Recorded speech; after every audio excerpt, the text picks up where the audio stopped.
نحمده ونصلي على رسوله الكريم. سبحان الله رب العرش العظيم. الحمد لله رب العالمين.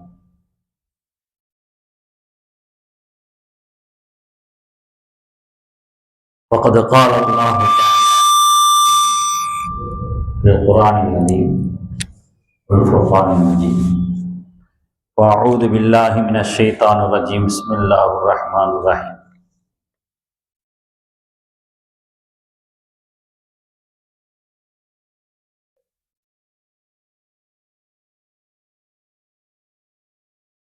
قال إني عبد الله آتاني الكتاب وجعلني نبيا. صدق الله العظيم. قال نبينا رسول الله صلى الله عليه وسلم: من صلى صلاتنا واستقبل قبلتنا واكل ذبيحتنا فذلك المسلم الذي له ذمة الله وذمة رسوله فلا تخفر الله في ذمته، أو كما قال عليه الصلاة والسلام. நிறையுடைய வாழ்வழித்து நெடுநிலத்தை காப்பதற்கு மறையளித்த இறைவனுக்கே மாபெரும் புகழனைத்தும், சத்திய தூதராம் நபிகள் நாயகம் ஸல்லல்லாஹு அலைஹி வஸல்லம் அவர்களின் மீதும், அவர்களின் தோளோடு துணை நின்ற சத்திய சஹாபா பெருமக்கள் மீதும், தாபிஈன்கள், தபா தாபிஈன்கள், அவுலியாக்கள், நாதாக்கள், சுஹதாக்கள், நம் போன்ற அனைத்து நல்லடியார்கள் மீதும் ஏக வல்லோனின் சாந்தியும் சமாதானமும் என்றென்றும் நின்று நிலவட்டுமாக. அஸ்ஸலாமு அலைக்கும் வரஹ்மத்துல்லாஹி தஆலா வ பரகாத்துஹு. பள்ளியினுடைய கண்ணியம் பொருந்திய ஹஸரத் பெருந்தகை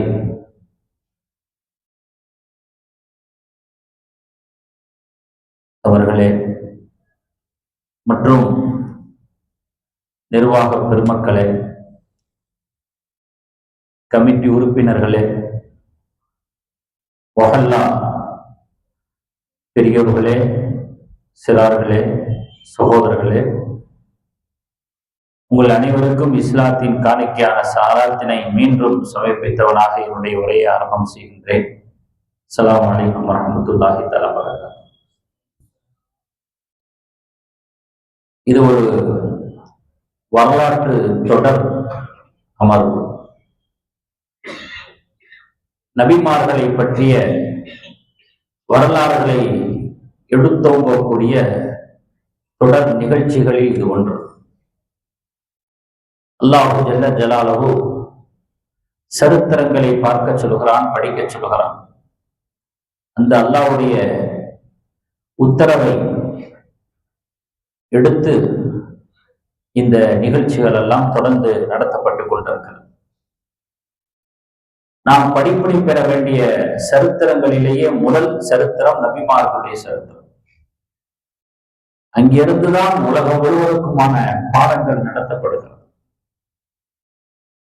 அல்லாஹு ஜல்ல ஜலாலுஹு உலக மக்களை திருத்துவதற்காக, சீர்திருத்தம் செய்வதற்காக, தூயவர்களாக ஆக்குவதற்காக அல்லாஹு தஆலா நபிமார்களை தேர்வு செய்தான், ரசூல்மார்களை தேர்வு செய்தான். ஆரம்பமாக நபிமார்கள், ரசூல்மார்கள் என்பதை பற்றிய அறிய வேண்டிய சில விஷயங்களை அறிந்துவிட்டு நாம் சம்பந்தப்பட்ட இஸ்ஹாக் அலைஹிஸ்ஸலாம், யாக்கூப் அலைஹிஸ்ஸலாம் அவர்களை பற்றி நாம் தெரிந்து கொள்வோம். நபி என்பது, ரசூல் என்பது பக்தியால் பெறக்கூடிய ஒன்றல்ல, முயற்சியால் பெறக்கூடிய ஒன்றல்ல, வேறு எந்த ஒரு அளவுகோலும் அதற்கு சொல்ல முடியாது. நபியாக வேண்டுமென்றால், ரசூலாக வேண்டுமென்றால் அல்லாஹ் முடிவு செய்ய வேண்டும். அந்த ஒற்றை அளவுகளை தவிர வேற எந்த அளவுகளும் எடுபடாது. மற்ற மதத்தினர்கள் எல்லாம் மதத்தினுடைய உச்சபட்ச தலைவருக்கு ஏதாவது ஒரு பேர் வச்சிருப்பாங்க. முனிவர்னு சொல்லுவாங்க. முனிவர்னா எப்படி இருக்கணும்? காடை செடியே அப்படின்னு சுத்தி தெரியணும். அப்படி தெரிஞ்சாலே போதும், அவங்க முனிவர்னு பேர் வச்சு கொண்டாடிடுவாங்க. இல்லைன்னா போப்புன்னு சொல்லுவாங்க, வேற ஏதாவது சொல்லுவாங்க. அவங்கெல்லாம் துறவியா இருப்பாங்க. குடும்பத்தை திறந்தவரா இருக்கணும். அந்த மாதிரி ஒரு பாதையில போகும்போது அவங்கள பாதிரியான்றுவாங்க. இந்த மாதிரி எல்லாம் மற்ற சூழல்களை நம்ம பார்க்கிறோம். ஆனால் இறை தூதராக வேண்டும் என்றால் வயது அளவுகோல் அல்ல, கல்வி கற்றிருக்கணும் அப்படிங்கிற அளவுகோல் அல்ல, சிறியவரா இருக்கணும் பெரியவரா இருக்கணும் அப்படிங்கிறதெல்லாம் அளவுகோல் அல்ல. பெருமானார் ஸல்லல்லாஹு அலைஹி வஸல்லம் அவர்கள் கல்வி கற்றவராக எழுத படிக்க தெரிந்தவராக இருந்த அவர்கள் இறை தூதராக தேர்வு செய்யப்பட்டார்கள். எழுத படிக்க தெரியாது. இன்னும் சொல்ல போனா மற்ற நபிமார்கள் கூட அந்தந்த பகுதிக்கான நபிமார்களா இருந்தாங்க. நபி ஸல்லல்லாஹு அலைஹி வஸல்லம் உலகத்துக்கே நபியா இருந்தாங்க. மா அர்ஸல்னாக இல்லா ரஹ்மத்தல் லில் ஆலமீன்.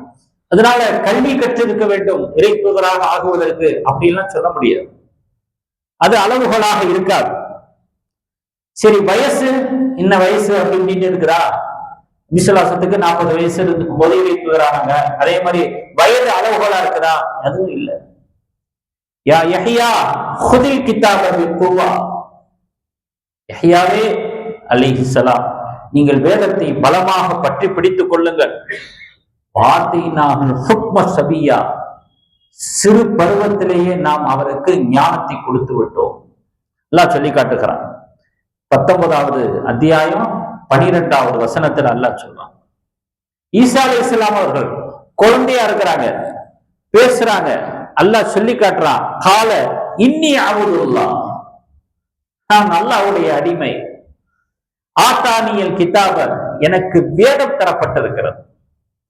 வஜஅலனி நபியா, என்னை நபியாக்கி இருக்கிறார்.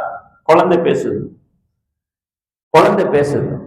இப்ப நபியாக்குறதுக்கு குழந்தை, சிறுவர், பெரியவர் இதெல்லாம் எதுவும் இல்லை. 19வது அத்தியாயம் 30வது வசனம். இப்படியாக நபியாகிறதுக்கு அல்லாஹ் தேர்வு செய்யணும், அவ்வளவுதான். அவன் முடிவு செய்யணும், அவன் தீர்மானிக்கணும். இப்படிப்பட்ட ஒன்றுதான் நபி ரசூல் என்பதெல்லாம். இதுல இன்னொரு வசனத்தையும் கவனிக்கணும். அதுதான் என்னுடைய தலைப்பை ஒட்டிய ஒரு வசனம். வல்லாஹு யஹ்தஸ்ஸு பிரஹ்மத்திஹி மன் யஷா. யூதர்கள் சொன்னாங்க, எங்க பரம்பரையிலிருந்து நபிகள் நாயகம் வந்திருந்தா நாங்க ஏத்திருப்போம். இஸ்ஹாக் அலைஹிஸ்ஸலாமுடைய பரம்பரை, யாக்கூப் அலைஹிஸ்ஸலாமுடைய பரம்பரை எங்க பாரம்பரியத்துல வந்திருக்கணும். எங்க பாரம்பரியத்துல வராம இஸ்மாயில் அலைஹிஸ்ஸலாமுடைய பரம்பரையில வந்திருக்கிறாங்களே. இதுவரைக்கும் வந்த அத்தனை நபிமார்களுமே எங்களுடைய பாரம்பரியத்துல வந்தவங்க தானே. இஸ்மாயில் அலைஹிஸ்ஸலாம் அவர்களிடமிருந்து இதுவரைக்கும் யாரும் நபி வரல, நேர நபி ஸல்லல்லாஹு அலைஹி வஸல்லம் நபி. அது எப்படி அந்த ட்ராக்ல வரலாம்? அப்படி எல்லாம் பேசினாங்க. எலும்பு இல்லாத நாக்கு எப்படி வேண்டாலும் பேசும் அப்படிங்கிற மாதிரி பல்லு வச்சு சொல்லு வச்சு பேசினாங்க. அவங்க வாயை அடைக்கிறதுக்கு தான் அல்லாஹ் இந்த வசனத்தை இறக்குனான். அல்லாஹு யஹ்தஸ்ஸு பிரஹ்மத்திஹி மன் யஷா. அல்லாஹ் தன்னுடைய அருளை யாருக்கு இறக்கணும்னு அவன் முடிவு செய்கிறான், அவன் தேர்வு செய்கிறான். நீங்க யார் எனக்கு ஆர்டர் போடுறதுக்கு அப்படின்னு அவர்களுக்கு அல்லாஹ் பதில் சொன்னான். அப்படிப்பட்ட ஒரு பதவி இறை தூதர் அப்படிங்கிறது என்பதை நாம் தெரிந்து கொள்ள வேண்டும். இரண்டாவது விஷயம் என்னன்னு கேட்டா, உலகத்துல நிறைய இறை தூதர்கள் அனுப்பப்பட்டிருக்கிறார். உலகினுடைய அனைத்து பகுதிக்கும் இறை தூதர்கள் அனுப்பப்பட்டிருக்கிறார். அனைத்து மொழிகளிலும் இறை தூதர்கள் அனுப்பப்பட்டிருக்கிறார். எந்த மொழியும் விடுபடல. இது அல்லாஹ் திருமறையில சொல்லுகிறது. எந்த பகுதியும் விடுபடல. இப்படி எல்லாம் இருக்கும்போது நமக்கு ஒரு டவுட் வரும். இவ்வளோ நபிமார்கள்லாம் அனுப்பப்பட்டிருக்கிறாங்க, ஆனா அவங்கள சில பேரை பற்றிய விவரங்கள் தான் இருக்குது. அவர்கள் வாழ்ந்துட்டு போனாங்கன்னு சொல்லி சில பேர்களுடைய அடையாளங்கள் தான் இருக்குது. எல்லாருடைய அடையாளமும் இல்லையே, எல்லாரை பற்றிய தகவல்களும் இல்லையே அப்படிங்கிற ஒரு சந்தேகம் நமக்குள் எழலாம். அல்லாஹு ஜல்ல ஜலாலஹு அத்தனை ஆயிரக்கணக்கான நபிமார்கள்ல இறை தூதர்கள்ல 25 பேரை பத்தி மட்டும்தான் திருமறையில பேசுகிறோம். பிரசித்தி பெற்ற 25 நபிமார்களை மட்டும் அல்லாஹ் குர்ஆன்ல பேசுறான். அதுலயும் எப்படின்னு கேட்டீங்கன்னா, சிலரை பத்தி தொடர்ந்து பேசுவான், சிலரை பத்தி தொட்டுட்டு எடுத்துருவான், சிலரை பத்தி ஆங்காங்கே விட்டு விட்டு பேசுவான். இப்படியும் அல்லாஹ்தஆலா திருமறையில அந்த நபிமார்களை பத்தி அல்லாஹ் சொல்றான். இதெல்லாம் ஏன் அப்படின்னு சொன்னா, உதாரணமா நூஹ் அலைஹிஸ்ஸலாம் அவர்கள் இந்த உலகத்துல இறை தூதராக வாழ்ந்துட்டு போனாங்கன்னா, அந்த ஜூதி மலையில அவங்களுடைய கப்பல் ஒதுங்குச்சு அப்படிங்கிறதுக்கு இன்னைக்கு அடையாளம் இருக்கு, ஆதாரம் இருக்கு. அதே மாதிரி இப்ராஹிம் அலைஹிஸ்ஸலாம், இஸ்மாயில் அலைஹிஸ்ஸலாம் அவர்கள் வாழ்ந்தாங்க அப்படிங்கிறதுக்கு அந்த வரலாற்றை எடுத்து சொல்லக்கூடிய ஒரு தடயமா இந்த ஜம்ஜம் கிணறு இருக்குது. அதே போல தாவூத் அலைஹிஸ்ஸலாம், சுலைமான் அலைஹிஸ்ஸலாமுடைய வரலாற்றை நினைவு கூறுவதற்கு பார்க்கும்படியாக பைத்துல் முகத்தஸ் இருக்குது. அதே மாதிரி மூசா அலைஹிஸ்ஸலாமுடைய வரலாற்றை எடுத்துரைக்கக்கூடிய ஒரு அந்த ஃபிரௌனுடைய சடலம் பாதுகாக்கப்பட்டிருக்கு பாருங்க, அல்லாஹ் திருமறையில சொல்றான் பாருங்க, அது அவங்களுடைய வரலாற்றை நினைவு. இப்படி சில நபிமார்களுடைய தடயங்கள் தான் இருக்கு, அவர்கள் வாழ்ந்ததற்கான ஆதாரங்கள் இருக்குது. எல்லா நபிமார்களை பற்றி இல்லையே. ஏன் அப்படின்னு சொன்னா அதுக்கு அல்லாவே பதில் சொல்றோம். ஒரு 3 வசனங்களை எடுத்து படிச்சுட்டீங்கன்னா இந்த கேள்விக்கு பதில் வந்துடும். ஏன் எல்லா நபிமார்களை பற்றிய விபரத்தையும் சொல்லல, ஏன் எல்லா நபிமார்களும் அவங்க வாழ்ந்துட்டு போனதுக்கான தடயம் இல்லை அப்படிங்கிறதுக்கு அல்லாஹ் சொல்லக்கூடிய முதலாவது வசனம் பாருங்க, 40வது அத்தியாயம் 78வது வசனம். வலகத் அர்சல்னா ருசுலம் மின் கப்லிக, நபியே உமக்கு முன்பாக பல இறை தூதர்களை நாம் அனுப்பி வைத்திருக்கிறோம். மின்ஹும் மன் கஸஸ்னா அலைக, அவர்களில் சிலருடைய வரலாற்றை உங்களுக்கு நாம் எடுத்து சொல்லி இருக்கிறோம். வமின்ஹும் மல்லம் நக்ஸஸ் அலைக, சிலருடைய வரலாற்றை உங்களிடத்திலே நாம் சொல்லாமல் விட்டு இருக்கிறோம். சில பேரை நம்ம சொல்லி இருக்கிறோம், சில பேரை சொல்லாம விட்டு இருக்கிறோம். வமா கான லிரசூலின் அன் யஅதிய பிஆயத்தின் இல்லா பிஇذனில்லாஹ், எந்த ஒரு இறை தூதருக்கும் அல்லாஹ்வுடைய அனுமதி இல்லாமல் அற்புதத்தை நிகழ்த்த முடியாது என்று சொல்லி அல்லாஹ் இந்த வசனத்தை முடிக்கிறான். இதுல இருந்து என்ன தெரியுதுன்னா, அது ஏன் இஷ்டம். அல்லாஹ் என்ன சொல்ல வர்றான், யார் யாருடைய தகவல்களை கொடுக்கணும், யார் யாருடைய தடயத்தை விட்டு வைக்கணும், யார் யாருக்கு தடயமே இல்லாம செய்யணும், இதெல்லாம் என்னுடைய விருப்பத்துல உள்ளது, என்னுடைய நாட்டத்துல உள்ளது. அதனாலதான் இப்படி சொல்றான். அற்புதத்தை நீங்க நிகழ்த்துறது எப்படி என் அதிகாரத்தில் உள்ளதோ, அதே மாதிரி நீங்கள் வாழ்ந்ததற்கான அடையாளத்தை விட்டு வைக்கிறது என்னுடைய அதிகாரத்தில் உள்ளது என்று அல்லாஹ் பதில் சொல்லி முடிக்கிறான். இது ஒரு ஆயத்து. 2வது ஆயத்து பாத்தீங்கன்னா 25வது அத்தியாயம் 16வது வசனம்.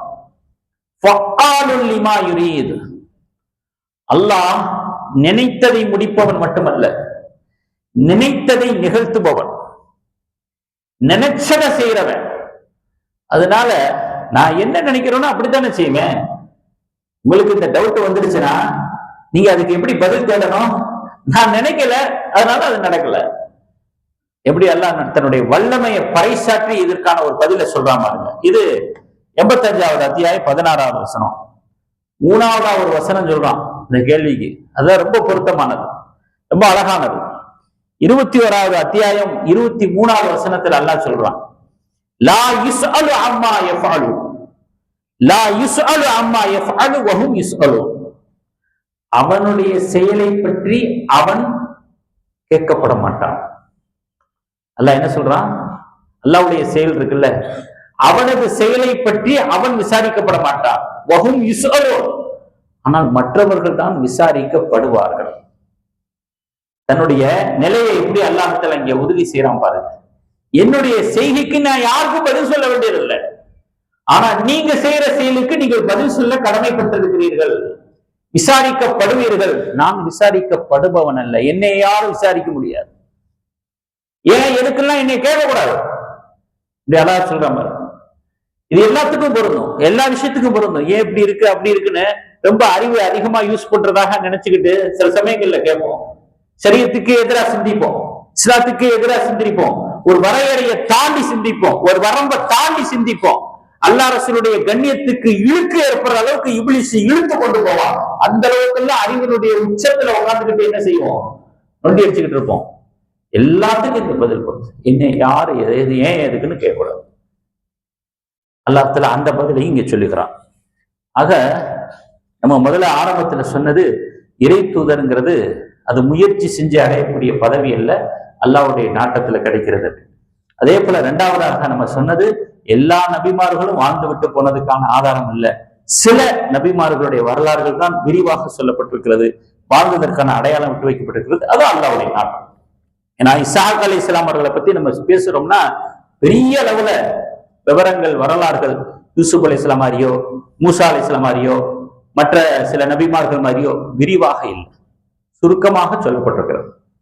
அதுலயும் இஸ்ஹாக் அலைஹிஸ்ஸலாம் அவர்களை தனியா அவங்களை சொன்னதை விட இப்ராஹிம் அலைஹிஸ்ஸலாம் அவர்களோட இணைச்சு அல்லாஹ் சொன்னதுதான் அதிகமாக இருக்கிறது. அதுக்காக இந்த விஷயத்த நான் சொன்னேன். எல்லா நபிமார்களுடைய நீண்ட வரலாறாக விரிவாக இல்லை அப்படிங்கிறதுக்காண்டி தான் இந்த விஷயத்த சொன்னேன். அது அல்லாஹ்வுடைய நாட்டம். மூணாவது ஒரு விஷயம் நான் சொல்றேன். சில நபிமார்கள் அல்லாஹ்ல எப்படி வச்சிருக்கிறான் அப்படின்னா, தகப்பனாரும் நபி, மகனும் நபி, தந்தையும் நபி, தனையனும் நபி. இதுவும் அல்லாஹ்வுடைய நாட்டத்தில் உள்ளது, அல்லாஹ்வுடைய விருப்பத்தில் உள்ளது. அப்படியே அல்லாஹ்ல இந்த 25 நபிமார்கள் அல்லாஹ்ல வச்சிருக்கிறான். இப்ப நீங்க சொல்லுங்க பார்க்கலாம், இப்ராஹிம் அலைஹிஸ்ஸலாம் நபி, அவருடைய மகனார் இஸ்மாயில் அலைஹிஸ்ஸலாம். இப்ராஹிம் அலைஹிஸ்ஸலாம் நபி, அவங்களுடைய இன்னொரு மகனாரு இஸ்ஹாக் அலைஹிஸ்ஸலாம் நபி, அவங்களுடைய மகனாரு யாக்கூப் அலைஹிஸ்ஸலாம் நபி, அவங்களுடைய மகனாரு சுலைமான். யாரு? யூசுப் அலைஹிஸ்ஸலாம். அதேபோல தாவூத் அலைஹிஸ்ஸலாம் நபி, அவங்களுடைய மகனாரு யாரு? சுலைமான் அலைஹிஸ்ஸலாம். இவங்கெல்லாம் தந்தையும் தனையனும் நபியாக இருக்கக்கூடியவங்க. இன்னொருத்தவங்க இருக்கிறாங்க, அண்ணன் தம்பி 2 பேரும் நபியா இருக்கிறாங்க. அல்ஹம்துலில்லாஹ். அல்லாஹ் தஆலா அவர்களுடைய நினைவாற்றல பரக்கத் செய்வானாக, நிறைவான நற்கூலியை தந்தருள்வானாக. அண்ணனும் தம்பியுமாக நுபுவத் பெற்றிருக்கிறார்கள், நபியாக இருக்கிறாங்க. சிபாரிசு மூலமா நபியான ஒரே நபி ஹாரூன் அலைஹிஸ்ஸலாம் தான். மூசா அலைஹிஸ்ஸலாம் சிபாரிசு செஞ்சுதான் அவங்களை நபி பட்டமே கிடைச்சிச்சு. வரலாற்றிலேயே சிபாரிசின் மூலமாக நபி பட்டத்தை பெற்ற ஒரே நபி ஹாரூன் அலைஹிஸ்ஸலாம். அல்லாஹ் எப்படி அவனையும் அனுப்பிச்சு வை ஃபிரௌனை பார்க்கறதுக்கு, எல்லா இடத்துல கேட்டு பெற்றாங்க. சரி கூட்டிட்டு போங்கட்டாங்க, நபி ஆயிட்டாங்க. ஆக இப்படி எல்லாம் அல்லாஹ் தஆலா அவன் நினைச்ச மாதிரி லட்சக்கணக்கான ஆயிரக்கணக்கான நபிமார்கள் இருந்தாலும் 25 பேரை தேர்வு செஞ்சு குர்ஆன்ல பேசுறது, சில பேருடைய வரலாறு நீளமா சொல்றது, விரிவா சொல்றது, சுருக்கமா சொல்றது, அதுலயும் தகப்பனும் பிள்ளையும் நபியாக்குறது, அண்ணன் நபியா, இதெல்லாம் அவனுடைய நாட்டாக சொல்றேன். அவன் நாடியதை செய்வான், நாம எதுவும் கேட்க முடியாது. அடுத்து பாருங்க, இஸ்ஹாக் அலைஹிஸ்ஸலாம் அவர்களுடைய பாரம்பரியத்தை நம்ம முதல்ல தெரிஞ்சுக்கணும். இப்பதான் நான் வர்றேன் தலைப்புகள், அது சம்பந்தமான விஷயங்களை நான் சொன்னேன். இஸ்ஹாக் அலைஹிஸ்ஸலாம் அவர்களுடைய பாரம்பரியம் என்ன, அவர்களுடைய குடும்ப பின்னணி என்ன, முதல்ல அதை நம்ம தெரிஞ்சுக்கிறோம். கிமு 2160 காலகட்டத்துல, கிமு 2160 காலகட்டத்துல நூஹ் அலைஹிஸ்ஸலாம் அவர்களுடைய 10வது பரம்பரையில வரக்கூடிய ஒண்ணுதான் ஆசர். அந்த ஆசர் அவர்களுக்கு பிறந்தவர்கள் தான் ஹஜ்ரத் இப்ராஹிம் அலைஹிஸ்ஸலாத்து வஸ்ஸலாம் அவர்கள். தெற்கு ஈராக்ல, தென் ஈராக்ல உர் என்கிற ஒரு ஊர்ல இப்ராஹிம் அலைஹிஸ்ஸலாம் அவர்கள் பிறக்கின்றார்கள். அவர்களுக்கு 2 மனைவிகள், 2 புதல்வர்கள். இது அல்லாம வேறு சில மனைவிகளும் இருந்ததாக தகவல் உண்டு, வேறு சில புதல்வர்களும் இருந்ததாக தகவல் உண்டு. அப்படி ஒரு கருத்து இருக்குது. ஆனால் பிரபலமாக பேசப்படுவது 2 துணைவிகள், 2 புதல்வர்கள். அந்த 2 மனைவிகள் தான் ஹஜ்ரத் சாரா அலைஹிஸ்ஸலாம், ஹாஜரா அம்மையார். அந்த 2 புதல்வர்கள் தான் இஸ்மாயில் அலைஹிஸ்ஸலாம், இஸ்ஹாக் அலைஹிஸ்ஸலாம். இஸ்மாயில் அலைஹிஸ்ஸலாம் யாருடைய மகன்? ஹாஜரா அம்மையார். இஸ்ஹாக் அலைஹிஸ்ஸலாம் யாருடைய மகன்? சாரா அம்மையார். இதுதான் நம்ம பிரபலமாக பார்க்கப்படக்கூடிய ஒரு விஷயம். இதுல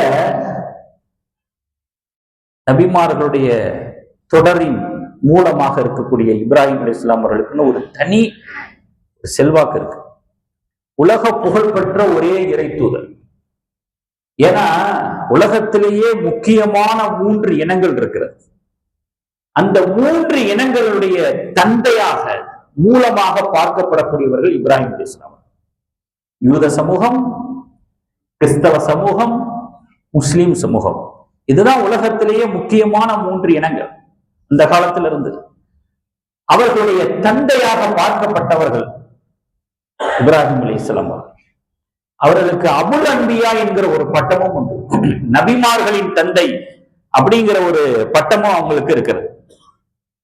இப்ராஹிம் அலைஹிஸ்ஸலாம் அவர்கள் வெறும் குர்ஆன்ல மட்டும் பேசப்படக்கூடிய இறை தூதர் அல்ல, பைபிள்லையும் பேசப்படுகிறார், தோராவிலையும் பேசப்படுகிறார், பல வேதங்களிலும் பேசப்படக்கூடியவர்களாக இருந்தவர்கள் தான் ஹஜ்ரத் இப்ராஹிம் அலைஹிஸ்ஸலாம் அவர்கள். இது அவர்களுக்கு தரப்பட்டிருக்கிற ஒரு தனி சிறப்பு.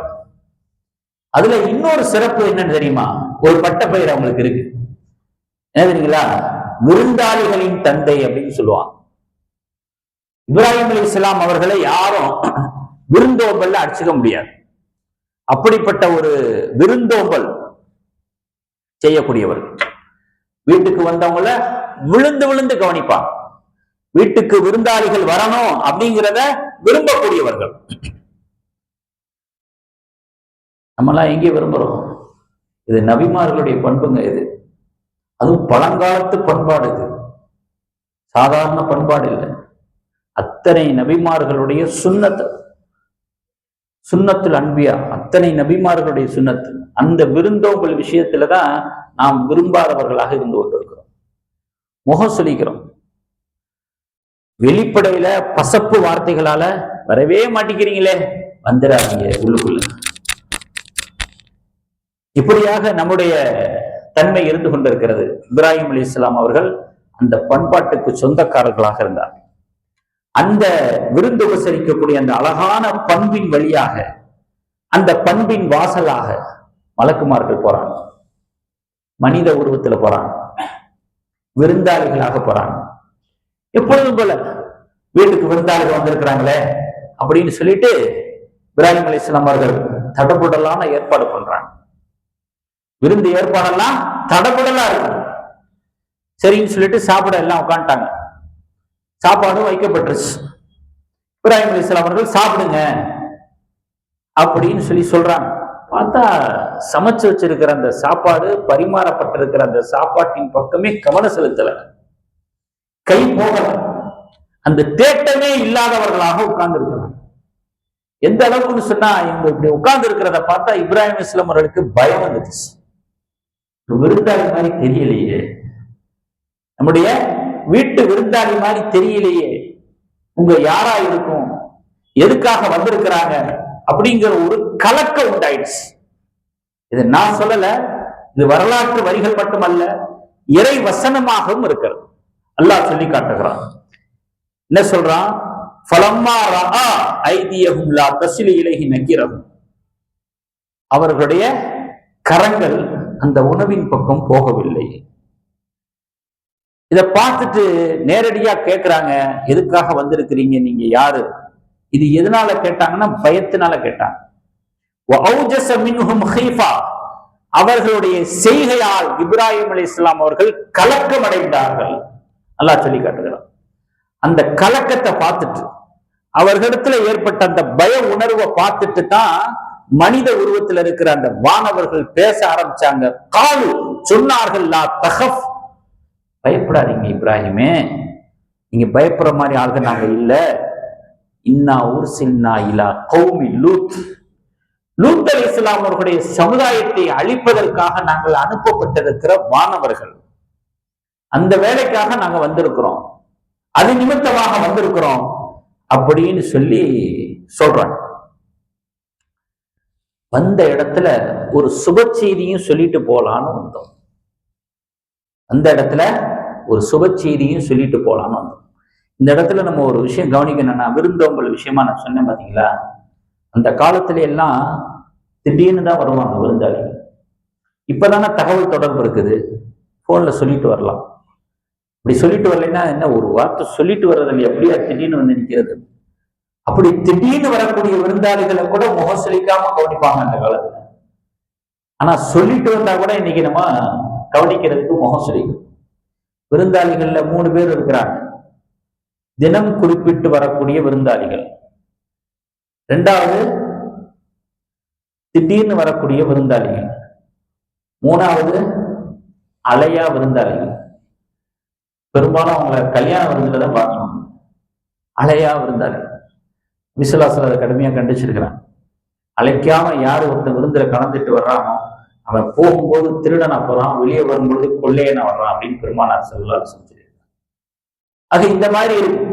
ஆனா அந்த காலத்துல தகவல் தொடர்பு இல்லாம திடீர்னு போனா கூட விழுந்து விழுந்து கவனிக்கக்கூடிய ஒரு சகாபாக்களிடத்திலே அந்த விருந்தோம்பல் பண்புங்கிறது மேலோங்கி இருந்ததுனாலதான் அல்லாஹ்வின் திருமறையில பாராட்டினான். தன் வயிறை பட்டினி போட்டு விருந்தாளிக்கு உணவு கொடுத்தவர்கள் சகாபாக்கள். அல்லாஹ் சொல்லி காட்டுறான், தன் வயிறை பட்டினி போட்டு சாப்பாடு கொடுக்கிறது தாய் மட்டும்தான். அது தாயினுடைய பண்பு. அந்த பண்பை சஹாபாக்கள் பெற்றிருந்த காரணத்தினாலே அல்லாஹ் திருமறையில அந்த சஹாபியை பற்றி புகழாரம் சொல்லுகிறான். உங்க விஷயமா தான் அல்லாஹ் ஆயத்தை இறக்கி இருக்கிறாங்க. மறுநாள் பெருமானார் ஸல்லல்லாஹு அலைஹி வஸல்லம் தயாரி கூட்டு சொல்றாங்க. அப்படிப்பட்ட அருமையான பண்பு இந்த விருந்தோம்பல் பண்பு. அதை நம்முடைய வாழ்க்கையில கொண்டு வரணும். ஏன்னா அஜத் அவர்கள் நான் பேசுறதுக்கு முன்னாடி சொன்னாங்க, வரலாறுகளை கேட்போம் அதன்படி வாழ்வோம் அப்படின்னு. வெறும் வரலாறா கதையா கேட்டு போறது இல்லை. அந்தந்த இடத்துல நமக்கு இதுல என்ன பாடம் இருக்கிறது, படிப்பினை இருக்கிறது, நம்முடைய வாழ்க்கையில எந்த விஷயத்தை நம்ம கொண்டு வர வேண்டிய கடமைப்பட்டிருக்கிறோம் அப்படிங்கிற சிந்தனையோட வரலாறு கேளுங்க. வெறும் காதுக்கு விருந்தா சொல்லப்படக்கூடிய நல்ல வரலாறு, கடைபிடிப்பதற்காக சொல்லப்படுவதுதான் வரலாறு. சரித்திரங்கள் என்பது நம்முடைய வாழ்க்கையை திருத்தக்கூடியது, திருப்புமுறை ஏற்படுத்தக்கூடியது, சரியான திசையை நோக்கி செல்ல வைக்கக்கூடியது. சாதாரணமா நினைச்சிடக்கூடாது சரித்திரங்களை. நல்ல அருமையான ஒரு சேவை செய்யப்பட்டிருக்கிறது. இந்த பள்ளியை நான் மனமாற பாராட்டுகிறேன். உங்களுடைய இந்த சேவைக்கு அல்லாஹ் தஆலா நிறைவான நற்கூலியை இதிலே சம்பந்தப்பட்டிருக்கிற அத்தனை பேருக்கும் வல்ல ரஹ்மான் தந்தல் புரிவானாக. அப்போ அந்த மாதிரி அவங்க விருந்தாளிகள் சொல்றாங்க, லூத் அலைஹிஸ்ஸலாம் அவர்களுடைய சமுதாயத்தை அழிக்கிறதுக்காக அல்லாஹ் எங்களை அனுப்பிச்சு வச்சிருக்கிறான், வந்த இடத்துல ஒரு சுப செய்தியும் சொல்லிட்டு போலான்னு வந்திருக்கிறோம் அப்படின்னு சொல்றாங்க. என்ன சுப செய்தி அப்படின்னு சொன்னா, உங்களுக்கு ஒரு மகன் பிறக்க போறார், ஒரு குழந்தை பிறக்க போகுது, இஸ்ஹாக் அலைஹிஸ்ஸலாம். அந்த இஸ்ஹாக் அலைஹிஸ்ஸலாம் அவர்களுக்கு ஒரு பிள்ளை பிறக்கும், யாக்கூப் அலைஹிஸ்ஸலாம். ஒரு பிள்ளையும் பிறக்க போகுது, ஒரு பேரனும் வரப்போறோம். இந்த சுப செய்தியை சொல்றதுக்காக வேண்டித்தான் நாங்க வந்திருக்கிறோம் அப்படின்னு ஒரு நல்ல செய்தி, ஒரு கெட்ட செய்தி, இந்த ரெண்டையும் சொல்றாங்க. சரி, வந்தவங்க யாருங்கிறது தெரிஞ்சு போச்சு, வானவர்கள்ங்கிறது தெரிஞ்சு போச்சு, வந்த வேலை என்னங்கிறது தெரிஞ்சு போச்சு. கொஞ்சம் மனசு இத்மீனான் ஆயிடுச்சு, பயம் போயிடுச்சு. இது அல்லாஹ் சொல்லி காட்டுறான் வசனத்துல. பயம் போனதுக்கு பிறகுதான் இப்ராஹிம் அலைஹிஸ்ஸலாம் ஃப்ரீயா பேசுனாங்க. எந்த அளவுக்கு ஃப்ரீயா பேசுனாங்கன்னா, அவங்கள்ட்ட ஆர்குமெண்ட் பண்ண ஆரம்பிச்சுட்டாங்க. லூத் அலைஹிஸ்ஸலாம் சமுதாயத்தை ஏன் அழிக்க வந்திருக்கிறீங்க, ஏன் என்ன, ஏன் அழிக்கணும், என்ன அப்படி இப்படிலாம் கேட்கிறாங்க. விவரம் கேட்கிறாங்க. ஏன் தெரியுமா? லூத் அலைஹிஸ்ஸலாம் அவர்கள் இப்ராஹிம் அலைஹிஸ்ஸலாமுடைய சொந்த தம்பி மகன். லூத் அலைஹிஸ்ஸலாம் அவர்கள் இப்ராஹிம் அலைஹிஸ்ஸலாமுடைய மனைவியாக இருக்கக்கூடிய சாரா அம்மையாவுடைய சொந்த தம்பி அவர்கள். ஒரு வகையில தன்னுடைய தம்பி மகன், இன்னொரு வகையில என்ன உறவு, மச்சின. அதனால ஏன் எதுக்காக அழிக்கிறீங்க அப்படி இப்படின்னு அவங்க பாட்டுக்கு பேசிக்கிட்டு இருக்கிறாங்க. விவரம் கேட்கிறாங்க. ஒரு ஆர்கியூமெண்ட் ஸ்டேஜ்ல போய்கிட்டு இருக்கு. அப்படிதான் எல்லா ஆயத்துல வார்த்தையை சொல்றான். அதனால நான் சொல்றேன், ஆர்கியூமெண்ட் மாதிரி போய்கிட்டு இருக்கு. 11வது அத்தியாயம் 74வது வசனம். இப்ராஹிம் அலைஹிஸ்ஸலாம் அவர்கள் லூத் அலைஹிஸ்ஸலாமுடைய சமுதாயம் விஷயமாக ஆர்கியூமெண்ட் செய்தார்கள், விவாதமாக பேசிக் கொண்டிருந்தார்கள். அந்த நேரத்துல மலக்குகள் பதில் சொன்னாங்க, யா இப்ராஹிம் அஅரில் அன் ஹாதா, இந்த பேச்சை இதோட விட்டுருங்க, விவாதம் செய்வதை விட்டு விடுங்க. யாரு? மலக்குகள் இப்ராஹிம் அலைஹிஸ்ஸலாம் சொல்றாங்க. ஏன் தெரியுமா? இன்னஹு கத் ஜாஅ அம்ரு ரப்பிக், இந்த உத்தரவு உங்க ரப்பிடமிருந்து வந்த உத்தரவு, படைத்த ஆளக்கூடியவனுடைய ஆணை, அது பிறப்பிக்கப்பட்டுச்சு. நீங்கள் நானும் பேசி என்ன பிரயோஜனம் அப்படின்னு சொல்லிட்டு, தடுத்து நிறுத்த முடியாத வேதனை அவர்களுக்கு வந்தே தீரும் என்பது விதி. விதி வந்தால் அது வினையாக்காமல் விடாது. அதனால எதுக்கு நீங்க விவாதம் ஏன் பண்ணிக்கிட்டு இருக்கிறீங்க? விட்டுருங்க, இதோட விட்டுருங்க, நடக்கிறது நடக்கத்தான் போகுது. இது 11வது அத்தியாயம் 76வது வசனத்துல அல்லாஹ் தஆலா சொல்லி காட்டுகிறான். இது லூத் அலைஹிஸ்ஸலாம் சம்பந்தமா பேசுறாங்களா, இது ஒரு பக்கம் இருக்கணும். அடுத்து இன்னொரு சுப செய்தி சொன்னாங்கல்ல, என்ன சுப செய்தி? இஸ்ஹாக் அலைஹிஸ்ஸலாம் உங்களுக்கு மகனா பிறக்க போறாரு, அதுக்கு பிறகு அவர் மூலமா ஒரு மகன் பேரன் பிறக்க போறாரு. இந்த விஷயத்த சொன்னாங்கல்ல, மகன் பிறக்க போறான், குழந்தை பேர் கிடைக்க போகுது அப்படின்னு சொன்ன உடனே அதுக்கு பிறகு அல்லாஹ் சொல்றான் பாருங்க, 11வது அத்தியாயம் 77வது வசனத்துல, இதையெல்லாம் ஓரமா நின்று கேட்டுக்கிட்டு இருந்தாங்க. இப்ராஹிம் அலைஹிஸ்ஸலாம் மனைவி சாரா அம்மையார் கேட்டுட்டு சிரிச்சாங்க. இன்னைக்கு நம்ம வீட்டுல ஹாலில் உட்காந்து ஆம்பளைங்க பேசிக்கிட்டு தான் ஒரு ஓரமா நின்று கேட்பாங்க, என்ன சொல்றாங்க, எதை பத்தி பேசுறாங்க. மறுபடியும் உள்ள வந்ததுக்கு பிறகு அவர் சொன்னதுக்கு நீங்க இப்படி சொன்னீங்க, இப்படி சொன்னதுக்கு நீங்க அப்படி சொல்லிருக்கலாமே, அப்படி எல்லாம் நம்மளுக்கு திருத்தம் பண்ணி கொடுப்பாங்க. இன்னும் அந்த ஓரமா நின்று கேட்கிற பழக்கம் இருக்குது. அப்ப மாணவர்கள் இப்ராஹிம் அலைஹிஸ்ஸலாம் பேசிக்கிட்டு இருக்கிறாங்க, ஓரமா நின்று கேட்டுட்டு இருக்கிறாங்க. கேட்டுட்டு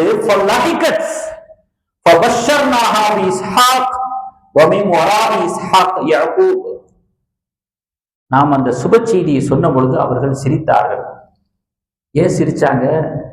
சந்தோஷமான செய்திக்கு ஏன் சிரிச்சாங்க? சந்தோஷமான செய்திக்கு சிரிப்பாங்க, இது அந்த சிரிப்பு இல்லை, இது ஒரு மாதிரியான சிரிப்பு. சந்தோஷமா இருந்தா எல்லாரும் சந்தோஷத்துல எல்லாரும் சிரிக்கிறதா, இது அந்த மாதிரி சிரிப்பா எடுத்துக்கிற முடியாது. அதெல்லாம் நடக்குமா அப்படின்னு சிரிப்போம்ல, சிரிப்புல இப்படி ஒரு வகை இருக்கு, என்னடா அப்படிம்போம்ல, என்னது ஆச்சரியமா இருக்கு. ஒரு வினோதத்தை வெளிப்படுத்தக்கூடிய ஒரு சிரிப்பாக அவர்கள் சிரித்தார். தம்பதிகள் 2 பேரும் சாத்தியமா இருந்துச்சுன்னா அப்ப சிரிப்பு வர்றது அது ஆனந்த சிரிப்பு. அது சாத்தியம் இல்லாத ஒரு விஷயத்தை சொல்லும் பொழுது அப்ப அவங்க சிரிக்கிறாங்க. ஒரு நமட்டு சிரிப்பு சொல்லலாம்ல, இதெல்லாம் நடக்க போகுதான் அப்படிங்கிற மாதிரி. அப்போ தம்பதிகள் 2 பேருமே வியப்படைஞ்சாங்க. இப்ராஹிம் அலைஹிஸ்ஸலாம் வியப்படைஞ்சாங்க, சாரா அம்மையாரும் வியப்படைஞ்சாங்க. அதுக்கு காரணம், தள்ளாத வயதை அடைஞ்சிட்டோம், எங்களுக்கு எப்படி ஒரு தவப்புதல்வன் வருவான்?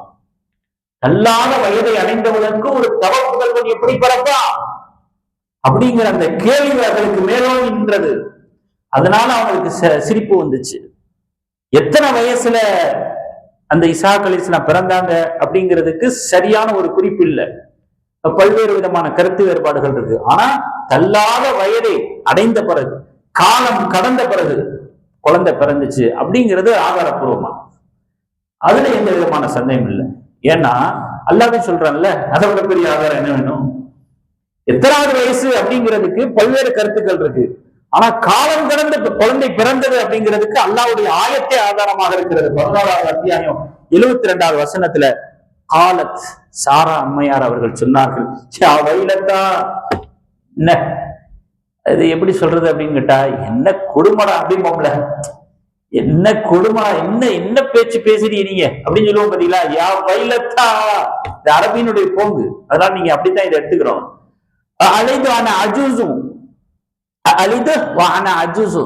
நான் எப்படிப்பட்ட ஒரு இளமை இழந்தவளாக இருக்கிறேன், முதுமையினுடைய தீர்ச்சியில இருக்கிறேன். சொல்லுவோம் நம்ம புழக்கத்துல சொல்லுவோம், கிளவியும் பொம்பல, நான் ஒரு முதுமை அடைந்த ஒரு கிளவியாக நான் இருக்கிறேன். அப்படின்னா இதுக்கு இன்னொரு அர்த்தம் என்ன இருக்குன்னு தெரியுங்களா?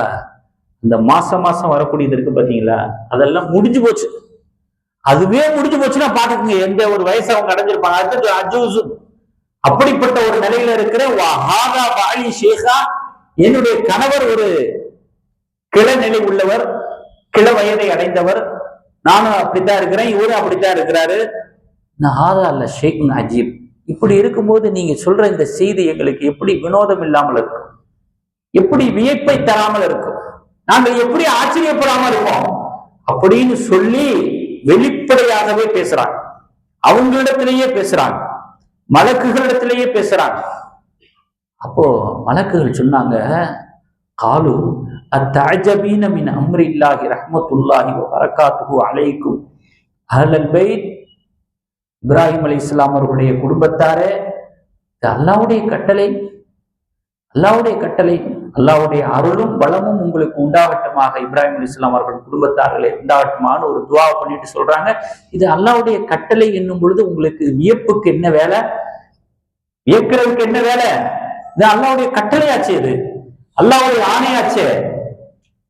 பெண் துணையே இல்லாம ஆதம் அலைஹிஸ்ஸலாம் அவர்கள் அல்லாஹ் படைச்சிருக்கிறது உங்களுக்கு தெரியாதா? அதையெல்லாம் நீங்க பார்த்தவங்க தானே, படிச்சவங்க தானே, கேட்டவங்க தானே. பெண் துணையே இல்லாம ஒரு ஜீவன் பிறக்கலையா? ஆதம் அலைஹிஸ்ஸலாம் இல்லையா? அதுக்கு பிறகு ஆண் துணையே இல்லாம ஒருத்தவங்க பிறந்தாங்க அவங்களுடைய பரம்பரையில. அது தெரிய வாய்ப்பு இல்லை, அது இனிமே தானே. அது யாரு? யாரு? அதை சொல்றதுக்கு வாய்ப்பு இல்லை. ஏன்னா அவங்களுக்கு தெரியாது. இஸ்ஹாக் அலைஹிஸ்ஸலாமே அப்பதானே பிறக்க போறாங்க. ஆனா பெண் துணையே இல்லாம ஒரு ஆணை அல்லாஹ்வுத்தாலா படைச்சானே, ஆதம் அலைஹிஸ்ஸலாம் படைச்சானே, எத்தனை உலக நியதிகளை அல்லாஹ் உடைச்சிருக்கிறான். தண்ணினா அமுகணும், மூசா அலைஹிஸ்ஸலாம் பட்டாளம் போச்சா இல்லையா? நெருப்புனா சுடணும், இப்ராஹிம் அலைஹிஸ்ஸலாம் அவர்களை சுட்டுச்சா? அல்லாஹ் தன்னுடைய வல்லமையை பறைசாட்டுவதற்காக ஈசா அலைஹிஸ்ஸலாம் அவர்களை வச்சு எத்தனை உலக நியதிகளை உடைச்சான், எத்தனை நபிமார்களை வச்சு அற்புதங்களை நிகழ்த்த வச்சு, உலக நியதி எல்லாம் உனக்கு தான்ப்பா, எனக்கு இல்ல. உலக நியதி அனைத்தும் உலகத்தார்களுக்குத்தான், அகிலத்தானுக்கு அல்ல. அதுதான் நான் ஆரம்பத்துல ஓதி காட்டினாயிடுச்சு. அல்லாஹ் நினைத்ததை முடிப்பவன், நினைத்ததை நிகழ்த்துபவன். யாரும் அவனை எந்த கேள்வியும் கேட்க முடியாது. எப்ப நெருப்புனா சுடணுமே, ஏன் சுடல அவன்கிட்ட கேட்க முடியுமா? சுடக்கூடிய ஆற்றல் கொடுத்ததுன்னா நான் எப்போ வேலை செய்ய சொல்லணும் வேலை செய்யும், எப்போ வேலை செய்யாதுன்னு வேலை செய்யாம இருக்கு. இந்த பராக்கிரமத்தனமான சக்தியின் இடத்துல சர்வசக்தன் நான் அப்படி.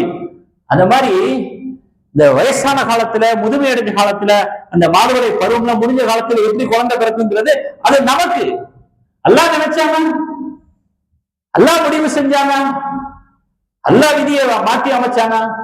அதுக்கு முன்னாடி எதுவும் எதிர்கொள்ள முடியாதுல்ல. அதனால அப்படி சொல்றாங்க. அடுத்து இன்னொரு விஷயம் என்னன்னு கேட்டா, இந்த சாராமையார் சிரிச்சாங்க பாத்தீங்களா? இந்த சிரிச்சலையே இஸ்ஹாக் அலைஹிஸ்ஸலாம் அவர்களுக்கு பேராக வைக்கப்பட்டுச்சு. இஸ்ஹாக்குன்னு சொன்னாலே சிரிப்பவர் அப்படின்னு, சிரித்தவர் அல்லது சிரிப்பவர் அப்படிங்கிறது அதனுடைய மீனிங். ஏன் அந்த பேர் இஸ்ஹாக் அலைஹிஸ்ஸலாம் குர்ஆன்ல பேர் சொல்ல, அவங்களுடைய பேர் குர்ஆன்ல சொல்லப்பட்டிருக்குது. அந்த பேர் அவர்களுக்கு வருவதற்கு காரணம் அவர்களுடைய பிறப்பு விஷயமாக மலக்குகள் சுப செய்தி சொல்லும் பொழுது அம்மையார் சிரிச்சாங்க, அதையே பேராக அவருக்கு வைக்கப்பட்டுச்சு. அதை இஸ்ஹாக் அலைஹிஸ்ஸலாம் அப்படின்னு. ஆஷுராவுடைய நாளையில வரலாற்று தகவல்களை நான் சொல்றேன், அவங்க சம்பந்தமா இருக்கக்கூடிய தஃப்சீர்கள்ல இருக்கக்கூடிய வரலாற்று தகவல்களை சொல்றேன். ஆஷுராவுடைய நாளையில வெள்ளிக்கிழமை நள்ளிரவுல இஸ்ஹாக் அலைஹிஸ்ஸலாம் அவர்கள் பிறந்தார்கள். இன்னொரு விஷயம் என்ன அப்படின்னு கேட்டீங்கன்னா, அல்லாஹ்வுடைய பெரிய ஒரு கிருபை, இப்ராஹிம் அலைஹிஸ்ஸலாம் அவர்களுடைய உருவம் அப்படியே அவர்களுக்கு கொடுக்கப்பட்டது. இஸ்ஹாக் அலைஹிஸ்ஸலாம் அவர்களுக்கு அப்படியே இப்ராஹிம் அலைஹிஸ்ஸலாம் அவர்களுடைய உருவம் கொடுக்கப்பட்டுருச்சு. இப்ராஹிம் அலைஹிஸ்ஸலாம் அவர்களுடைய உருவம் மட்டும் கொடுக்கப்படல, நான் சொன்னது மாதிரி நுபுவத்தும் கொடுக்கப்பட்டுச்சு. அதே மாதிரி திருமறை குர்ஆன்ல எங்கெங்கெல்லாம் இஸ்ஹாக் அலைஹிஸ்ஸலாம் அவர்களை பத்தி பேசப்பட்டிருக்குதோ அங்கெல்லாம் இப்ராஹிம் அலைஹிஸ்ஸலாம் அவர்களை பத்தி பேசப்பட்டிருக்கும். தந்தையோடையே பயணிக்கிறார், தந்தையினுடைய உருவத்தை பெறுகிறார்கள், தந்தையினுடைய பதவியை பெறுகிறார்கள், திருமறையில தந்தையோடு பயணிக்கிறார்கள், டிராவல் பண்றாங்க. அப்படி ஒரு நெருக்கம், அப்படிப்பட்ட ஒரு இப்ராஹிம் அலைஹிஸ்ஸலாமுடைய ஒரு நெருக்கமான, பிடித்தமான, பிரியமான, பாசமான, அன்பான ஒரு தமையனாக இஸ்ஹாக் அலைஹிஸ்ஸலாம் அவர்கள் இருந்தார்கள் என்பதையும் நாம் இந்த நல்ல நேரத்திலே நாம் விளங்கிக் கொள்ள வேண்டும். அடுத்து இப்ராஹிம் அலைஹிஸ்ஸலாம் அவர்களுடைய கட்டளையை ஏற்று ஹன்ஆன் அப்படிங்கிற நகரத்துக்கு தாவா செய்ய போறாங்க இஸ்ஹாக் அலைஹிஸ்ஸலாம். ஓப்பா அந்த ஊருக்கு போய் அங்கே உள்ள மக்களிடத்துல ஏகத்துவ செய்தி எடுத்து சொல்லுங்க, ஓரிரை கொள்கை பத்தி சொல்லுங்க, அவங்கள இஸ்லாத்தின் பக்கம் அலைங்க, ஏகத்துவத்தின் பக்கம் அலைங்க, அல்லாஹ் ஒருவனே வணக்கத்திற்குரிய ஒருவனாக மட்டுமே இருக்க முடியுங்கிற அந்த கொள்கை முழக்கத்தை அங்கே நீங்க எழுப்புங்க அப்படின்னு தகப்பனார் இப்ராஹிம் அலைஹிஸ்ஸலாம் அவர்கள் அனுப்பி வைக்கிறாங்க. அவர்களுடைய ஆணையை ஏற்று இஸ்ஹாக் அலைஹிஸ்ஸலாம் அவர்கள் ஹன்ஆன் என்கிற அந்த ஊர்ல போய் நபித்துவ வேலையை செய்யறாங்க. அவர்களுடைய தாயார் யாரு? சாரா அம்மையார் அவர்கள் 130வது வயதிலே வஃபாத்தாகிறார்கள். அவர்களுடைய வரலாறு 130ஓடு முடிகிறது, அவர்களுடைய வயது முடிகிறது. அதே போல ஒரு தடவை இப்ராஹிம் அலைஹிஸ்ஸலாம் அவர்கள் ஹன்ஆன்கிற நகரத்தில் இருக்கக்கூடிய தன்னுடைய மகனார் இஸ்ஹாக் அலைஹிஸ்ஸலாம் அவர்களை மக்காவுக்கு கூட்டிகிட்டு வர்றாங்க. மக்காவுக்கு கூட்டிகிட்டு வந்ததுக்கு பிறகுதான் இஸ்ஹாக் அலைஹிஸ்ஸலாம் அவர்கள் இஸ்மாயில் அலைஹிஸ்ஸலாம் அவர்களை பார்க்கக்கூடிய வாய்ப்பு கிடைக்கிறது. அதுதான் முதல் சந்திப்பு. இஸ்மாயில் அலைஹிஸ்ஸலாம் யாரு? சகோதரர், தாய் வேறு, தகப்பன் ஒன்று, இப்படித்தானே? அவங்க கூட்டிகிட்டு வர்றாங்க, தன் மகனை கூட்டிகிட்டு வர்றாங்க மக்காவுக்கு. வந்த இடத்துல இஸ்மாயில் அலைஹிஸ்ஸலாம் அவர்களை சந்திக்கிறார்கள், சந்திப்பு ஏற்படுகிறது. இஸ்ஹாக் அலைஹிஸ்ஸலாம் அவர்களுக்கும் 80 வயசு வரைக்கும் குழந்தை இல்லை, குழந்தை பேர் இல்லை. ஆனா துவா செய்யறாங்க, எல்லா இடத்துல தொடர்ந்து துவா செஞ்சு கொண்டே இருக்கிறார். அந்த துவாவை அல்லாஹ் கபூல் செய்கிறான். அந்த துவாவை அல்லாஹ் கபூல் செஞ்சு அவர்களுடைய பொறுமைக்கு கிடைத்த பலன், அந்த துவாவினுடைய பலன், அவர்களுக்கு குழந்தை பிறந்துச்சு, இரட்டை குழந்தையாக பிறந்தது. அதுல முதல்ல பிறந்தவங்க ஈஸ், இரண்டாவது பிறந்தவங்க யாக்கூப் அலைஹிஸ்ஸலாம். இப்படியாக இரட்டை குழந்தையாக அல்லாஹ்வுத்தாலா அவர்களுக்கு வழங்கினான். ஈஸ் அப்படின்னு சொன்னாலே என்ன அர்த்தம் தெரியுமா? முன்னால் பிறந்தவர் அப்படின்னு அர்த்தம். அவர் தான் முதல்ல பிறந்தார். யாக்கூப் அலைஹிஸ்ஸலாம் அவர்களுக்கு என்ன அந்த பேருக்கு என்ன அர்த்தம் தெரியுங்கன்னா, அந்த அந்த குதி கொழுவில் வந்தவர், அது அவங்க பிறந்துட்டு அடுத்து இவங்க பிறகுறாங்க. அந்த ஒரு மீனிங்ல தான் யாக்கூப் என்பது சொல்லப்படுகிறது. அவங்களுக்கு அந்த அந்த அடிப்படையில அந்த அர்த்தத்துல தான் அவங்களுக்கும் பேர் வைக்கப்பட்டிருக்கிறது. இப்படியாக மூத்தவராக ஈஸ், இளைவராக யாக்கூப் அலைஹிஸ்ஸலாம் அவர்களும் பிறக்கிறாங்க. இதுல இன்னொன்னு என்னன்னு கேட்டீங்கன்னா, பொதுவாகவே சின்ன பிள்ளைகளை எல்லாம் நம்ம பார்த்தோம்னா என்ன கேட்போம்? நீ அப்பா செல்லமா அம்மா செல்லமா அப்படின்னு கேட்போம். அப்படிதான் நம்ம கேட்போம். அதே மாதிரியே இங்க பாத்தீங்கன்னா, தகப்பனாருக்கு ஈஸ ரொம்ப பிடிக்கும். ஈஸ ரொம்ப பிடிக்கும். இஸ்ஹாக் அலைஹிஸ்ஸலாத்துக்கு அவங்கள ரொம்ப மூத்தவரை ரொம்ப பிடிக்கும். தாயாருக்கு இளையவர் யாக்கூப் அலைஹிஸ்ஸலாம் அவர்களை ரொம்ப பிடிக்கும். ஒரு அத்தா செல்லம், அவங்க அம்மா செல்லம். அதே போல ஈஸ் என்பவர் வேட்டையாடுறதுல ரொம்ப ஈடுபாடு உள்ளவர், ரொம்ப ஆர்வம் உள்ளவர். கடைசி வரைக்கும் அது ஒரு தொழிலாகவே வச்சுக்கிட்டாங்க, வேட்டையாடுறத. யாக்கூப் அலைஹிஸ்ஸலாம் அவர்களுக்கு ஆடு மேய்க்கிறதுல ஆர்வம். அவங்க கடைசி வரைக்கும் ஆடு மேய்க்கக்கூடிய தொழிலை தான் அவங்க பார்த்தாங்க. அதே போல இன்னொரு விஷயம் என்னன்னு கேட்டா, இந்த ஈஸ் மூத்தவர் இருக்கிறாங்களே, அவருடைய பரம்பரையில ஃபுல்லா மன்னர்களா வந்தாங்க. மன்னர்களுடைய பரம்பரை அவருடைய வம்சம் எல்லாம். யாக்கூப் அலைஹிஸ்ஸலாம் அவர்களுடைய பரம்பரையில பூரா நபிமார்கள் வந்தாங்க. நபிமார்களுடைய பரம்பரை என்பதாக வரலாற்றிலே இடம்பெற்றிருக்கிறது, சொல்லப்பட்டிருக்கிறது. இப்படியே இஸ்ஹாக் அலைஹிஸ்ஸலாம் அவர்கள் எந்த வயது வரை வாழ்ந்தார்கள் என்று சொன்னால் வரலாற்றிலே சொல்லப்படுகிறது 180 வயசு வரைக்கும் வாழ்ந்தாங்க. 180 வயசுல அவர்கள் வஃபாத் ஆகிறார்கள். அந்த சமயத்துல ஈஸ், யாக்கூப் அலைஹிஸ்ஸலாம் அவர்களை இருவரையும் அழைச்சு அவர்களுக்கான உடைமைகளை, அவர்களுக்கான பங்குகளை சரிசமமாக பகிர்ந்து கொடுக்குறாங்க. கொடுக்கும்போது யாக்கூப் அலைஹிஸ்ஸலாம் அவர்களுக்கு, இஸ்ஹாக் அலைஹிஸ்ஸலாம் சொல்றேன், பங்கு வச்சு கொடுக்குறாங்க. அதுல யாக்கூப் அலைஹிஸ்ஸலாம் அவர்களுக்கு தான் தொழுது வந்த பள்ளிவாசலை கொடுக்கிறார். இந்த பள்ளியில நீ தொழுது வா, இந்த பள்ளியை பராமரிச்சுக்கோ, இந்த பள்ளியை உன்னுடைய பொறுப்புல வச்சுக்க அப்படின்னு அதை மட்டும் யாக்கூப் அலைஹிஸ்ஸலாம் அவர்களுடைய பொறுப்புல கொடுக்குறாங்க. இஸ்ஹாக் அலைஹிஸ்ஸலாம், யாக்கூப் அலைஹிஸ்ஸலாம் இவர்களை பற்றி அல்லாஹ்வுத்தாலா திருமறையில சொன்னதையும் நான் சொல்லணும்ல, வசனங்களை 19வது அத்தியாயம் 49வது வசனத்தில் அல்லாஹ் சொல்றான், வஹபனா லஹு இஸ்ஹாக வ யாக்கூப் வ குல்லன் ஜஅல்னா நபிய்யா. இப்ராஹிம் அலைஹிஸ்ஸலாம் அவர்களுக்கு இஸ்ஹாக் அலைஹிஸ்ஸலாம் அவர்களையும் யாக்கூப் அலைஹிஸ்ஸலாம் அவர்களையும் நாம் வழங்கினோம், அவர்களை நபியாக ஆக்கினோம். வஹபனா லஹும் மின் ரஹ்மத்தினா வ ஜஅல்னா லஹும் லிசான சித்கின் அலியா. அவர்களை எல்லாம் பாராட்டி சொல்றான் யாக்கூப் அலைஹிஸ்ஸலாம், இஸ்ஹாக் அலைஹிஸ்ஸலாம் அவர்கள் 19வது அத்தியாயம் 50வது வசனத்துல. இப்படியாக அவர்களுடைய தேவைக்கு ஏற்ப அவர்களை பற்றிய விவரங்கள் திருமறை குர்ஆன்ல ஆங்காங்கே சொல்லப்பட்டு கொண்டே வருகிறது. யாக்கூப் அலைஹிஸ்ஸலாம் அவர்களுடைய சொந்த வரலாறு, அவர்களுடைய குடும்பம் என்ன, அவங்க பிறந்த குடும்பத்தை பத்தி தெரிஞ்சுக்கிட்டோம். அவர்களுடைய சொந்த குடும்பத்தினுடைய வரலாறுகள் என்ன, விவரங்கள் என்ன என்று சொல்லி பார்த்தா, திருமறையில அவர்கள் சிலாகித்து கூறப்பட்டவர்கள், சிறப்புப்படுத்தி கூறப்பட்டவர்கள். வரலாற்று ஆசிரியர்களும் யாக்கூப் அலைஹிஸ்ஸலாம் அவர்களை பத்தி நிறைய சொல்லியிருக்கிறாங்க. தாய் அவர்கள் அடிக்கடி யாக்கூப் அலைஹிஸ்ஸலாம் அவர்களை கூப்பிட்டு, தகப்பனார் கூட நெருக்கமாயிரு. யாக்கூப் அலைஹிஸ்ஸலாம் யாருடைய செல்லம்னு சொன்னேன்? யாருடைய செல்லம்? அம்மா செல்லம் தானே. கூப்பிட்டு அடிக்கடி சொல்லுவாங்க, நான் வாப்பா கூட நெருக்கமாயிரு, இணக்கமாயிரு, கூடவே இரு, ஹிதுமத் பண்ணு, அவங்களுக்கு தேவை என்ன ஏதுங்கிறது கேளு, துவா செய்ய சொல்லு, அவங்கள்ட்ட துவா செய்யுங்க வாப்பா அப்படிலாம் சொல்லு. இப்படியே அடிக்கடி அறிவுரை சொல்லிக்கிட்டே இருப்பாங்க.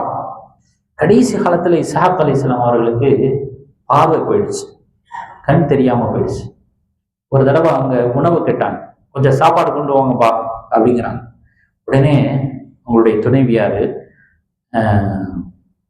யாக்கூப் அலைஹிஸ்ஸலாம் அவர்களுக்கு ஈசுடைய சட்டையை போட்டு, மூத்தவருடைய சட்டையை எடுத்து இவருக்கு போட்டு விட்டு சாப்பாடை கையில கொடுத்து சாப்பாடு கேட்கறாங்க, பாப்பா நீ போய் கொடுப்போ அப்படி செல்லப்புல அவங்கள அனுப்பிச்சு விடுறாங்க.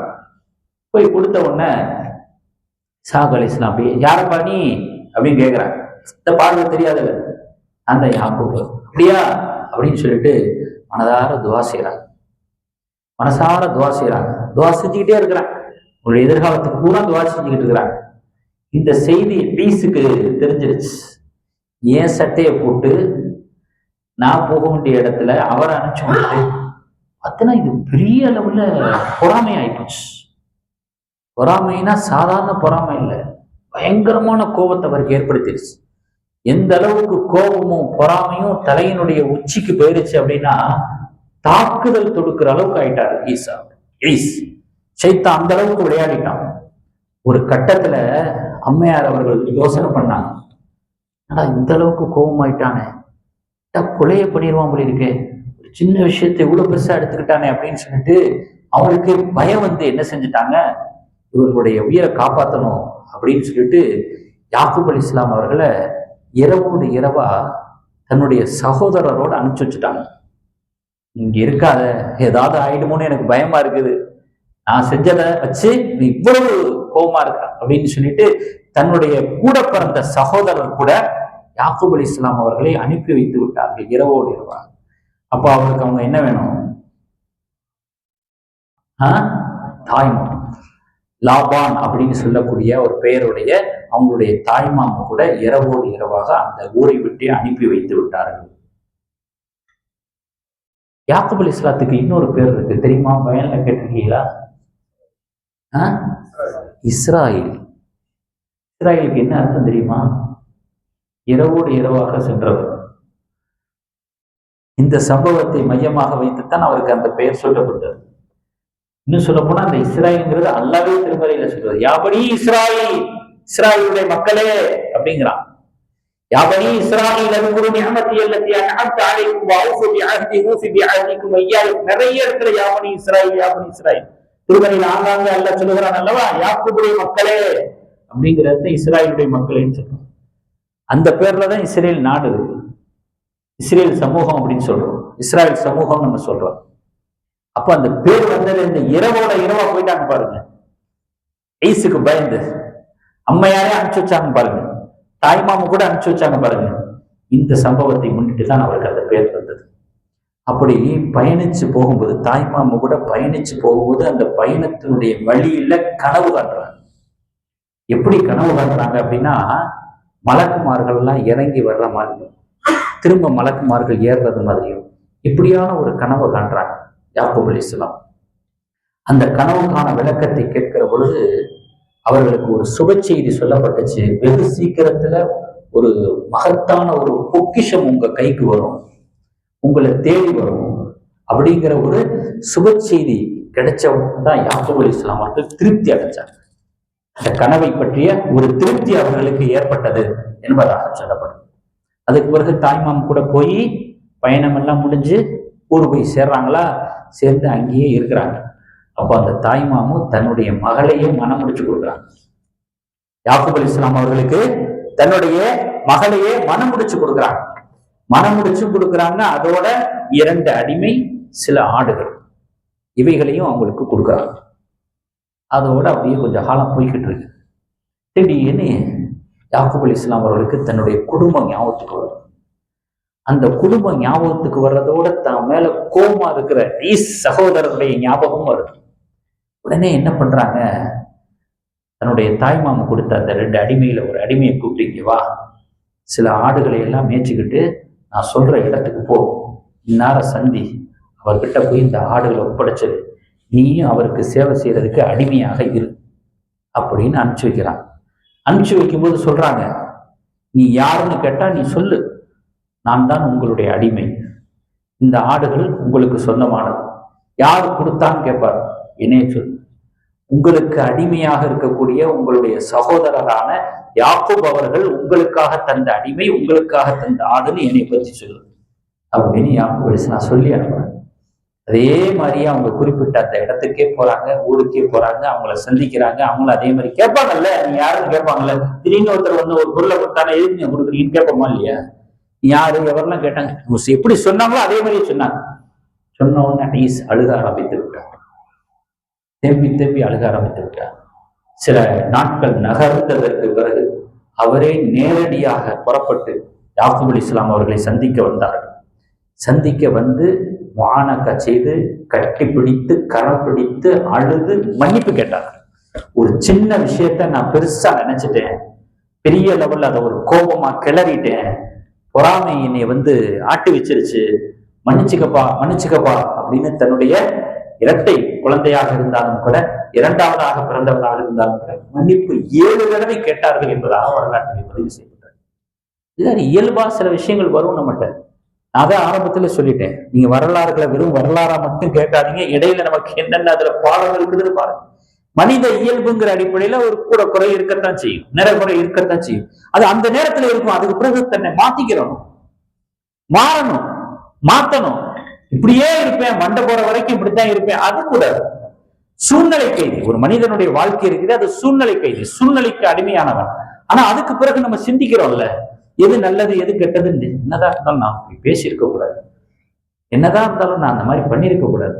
அது நமக்கு தவறுன்னு தெரிஞ்சதுக்கு பிறகு அதை திருத்திக்கிறதுல என்னங்கிற சம்பந்தப்பட்டவரை மன்னிப்பு கேட்கறதுனால என்ன கிரீட இறங்கிற போது விழுகிற போதுங்கிற இந்த பாடத்துக்குத்தானே எல்லாம் சரித்திரத்தை சொல்றான், வரலாற்றை சொல்றான். வெறும் காது இனிக்க இருந்துட்டு போட்டோம்னு நல்லா சொல்றான், கடைபிடிக்கிறதுக்கும் சேர்த்து தானே இந்த வரலாறுகள் இந்த சரித்திரங்கள் அப்படின்னு. அந்த மாதிரி அவங்க மன்னிப்பு கேட்டார்கள் என்பதாக சொல்லப்படுகிறது.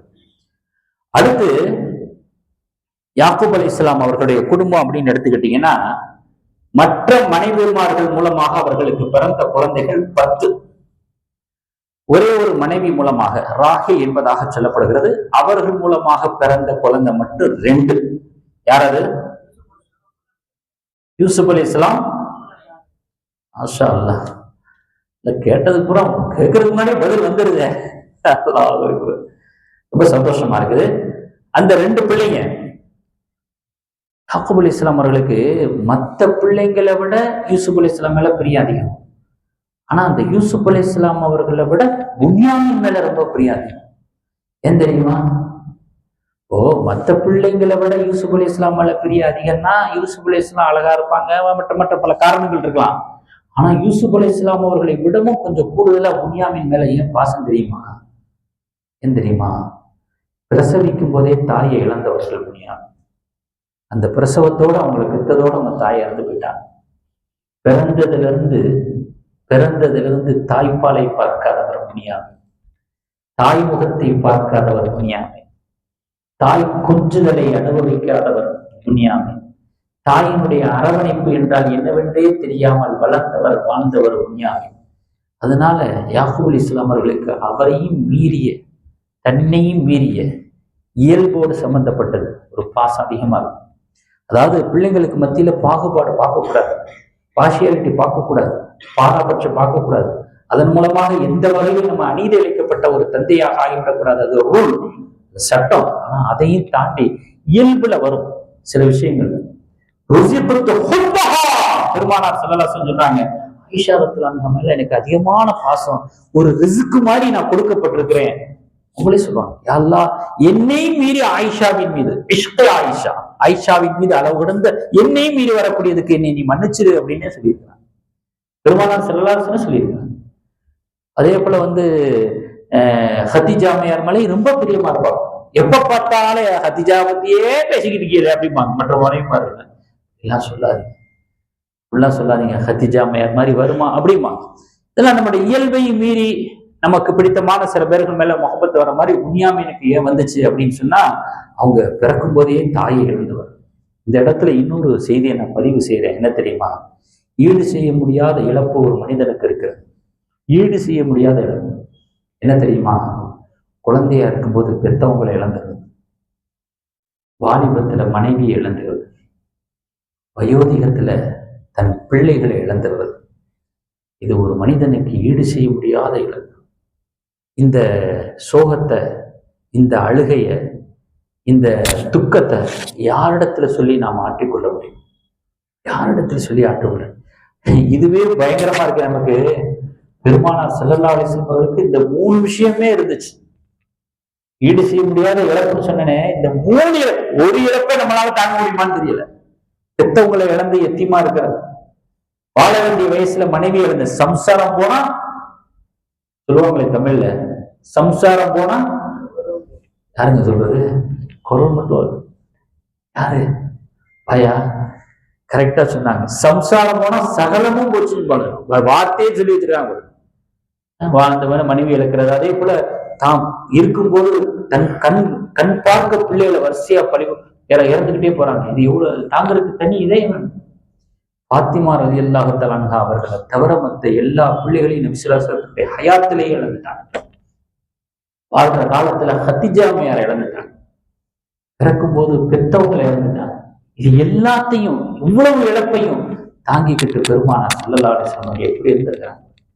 நமக்கெல்லாம் ஆறாத ரணம் ஏற்படும் போது, வலி ஏற்படும் பொழுது இதை நம்ம நினைச்சுக்கிறோம். அதுக்காக வேண்டிய நபிமார்கள் சில விஷயங்களை, கஷ்டங்களை அவங்க அனுபவிச்சதை அல்லாஹ் நமக்கு எடுத்து காட்டுறான். அந்த மாதிரி புனியாமின் மீது ஒரு அதிகப்படியான ஒரு பாசம் வந்ததுக்கு நான் அந்த காரணத்தை நான் சொல்றதுக்காக நான் இதை சொல்றேன். அதே போல மஸ்ஜிதில் அக்ஸா பள்ளிவாசலை கட்டினதுல யாக்கூப் அலைஹிஸ்ஸலாம் அவருடைய பங்கு இருந்தது என்பதாகவும் வரலாற்றிலே சொல்லப்பட்டிருக்கிறது. அடுத்து திருமறை குர்ஆன்ல நம்ம போடுறதுல சட்டை, இந்த சட்டையை பத்தி திருமறை குர்ஆன்ல 3 சட்டையை பத்தி பேசப்படுது. அதுல 2 சட்டையில யாக்கூப் அலைஹிஸ்ஸலாம் சம்பந்தப்படுறாங்க. அதனால அப்ப நான் சொல்ல வேண்டியது போடுற இந்த சட்டை, அந்த ஒவ்வொரு சட்டைக்கும் ஒரு வரலாறு இருக்கு. அது நான் குர்ஆன்ல சொல்லக்கூடிய வரலாறு சொல்றேன், மற்ற இதுல படிச்சதுல இல்லை, குர்ஆன்லயே உள்ள வரலாறு. 12வது அத்தியாயம் 18வது வசனம். வஜாஉ அலா கமீஸிஹி பிதமின் கதிபின் கால பல் சப்பலத் லக்கும் அன்ஃபுசுக்கும் அம்ரா. நான் சுருக்கமா சொல்றேன், ஏன்னா அந்த வரலாறை நான் ஆரம்பிச்சிடக்கூடாது இல்லை. அந்த வரலாறை விட்டுட்டு வேற வரலாறு. அவங்க என்ன செஞ்சாங்கன்னா, யூசுப் அலைஹிஸ்ஸலாம் அவர்களுடைய விஷயத்துல சூழ்ச்சி பண்ணாங்கல்ல, அதெல்லாம் அந்த வசனத்துல சொல்லி காட்டுறோம். ஓநாய் அடிச்சிருச்சுன்னு ஒரு புருடா விட்டாங்க. விட்டுட்டு தகப்பனாரை நம்பணுங்கிறதுக்காக, சொந்த தகப்பனையே எப்படி ஏமாத்துறாங்க பாருங்க. தகப்பன் நம்பணும், நம்பாம போயிடக்கூடாது அப்படிங்கிறக்காண்டி விதமின் கதிபின் பொய்யான ரத்தத்தை தடவுறாங்க. என்ன சொல்றான்? யூசுப் அலைஹிஸ்ஸலாம் அவர்கள் அணிந்திருந்த பாலுங்கற்ற தள்ளி போட்டு வந்துட்டாங்க. அது வேற கொலை செய்யல, ஒரே ஒருத்தர் மட்டும் வேணாப்பா விட்டுருப்பான்னு சொன்னதுனால தப்பிச்சாங்க, இல்லாட்டி கொலையை பண்ணியிருப்பாங்க. பாலுங்க நட்டுல தள்ளி விட்டு வந்துட்டாங்க, சட்டையை அவுத்துட்டாங்க. இந்த சட்டையை கொண்டு போய் காட்டும் போது என்ன பண்ணணும்? அதுல ரத்தக்கரை இருக்கிற மாதிரி காட்டணும், அப்பதான் ஓனாய் அடிச்சு சொன்னா நம்புவாங்க அப்படின்னு சொல்லிட்டு விதமின் கதிவின் பொய்யான ரத்தத்தை தடவிய அந்த கமீஸை கொண்டு வந்தார்கள், அந்த சட்டையை கொண்டு வந்தாங்க. காலபல் சவ்வலத்திலக்கும் அன்புசுக்கும் அம்ரா. அதை பார்த்துட்டு யாக்கூப் அலைஹிஸ்ஸலாம் கண்டுபிடிச்சிட்டாங்க. ஏண்டா, அதாவது சொல்லுவாங்கல்ல, எல்லாத்தையும் மறந்துட்டு இதை இதை விட்டுட்டான்னு சொல்லுவாங்க. அந்த மாதிரி ரத்தத்தை எல்லாம் தடவுங்க, சட்டை அயன் பண்ண மாதிரி இருக்கிறா.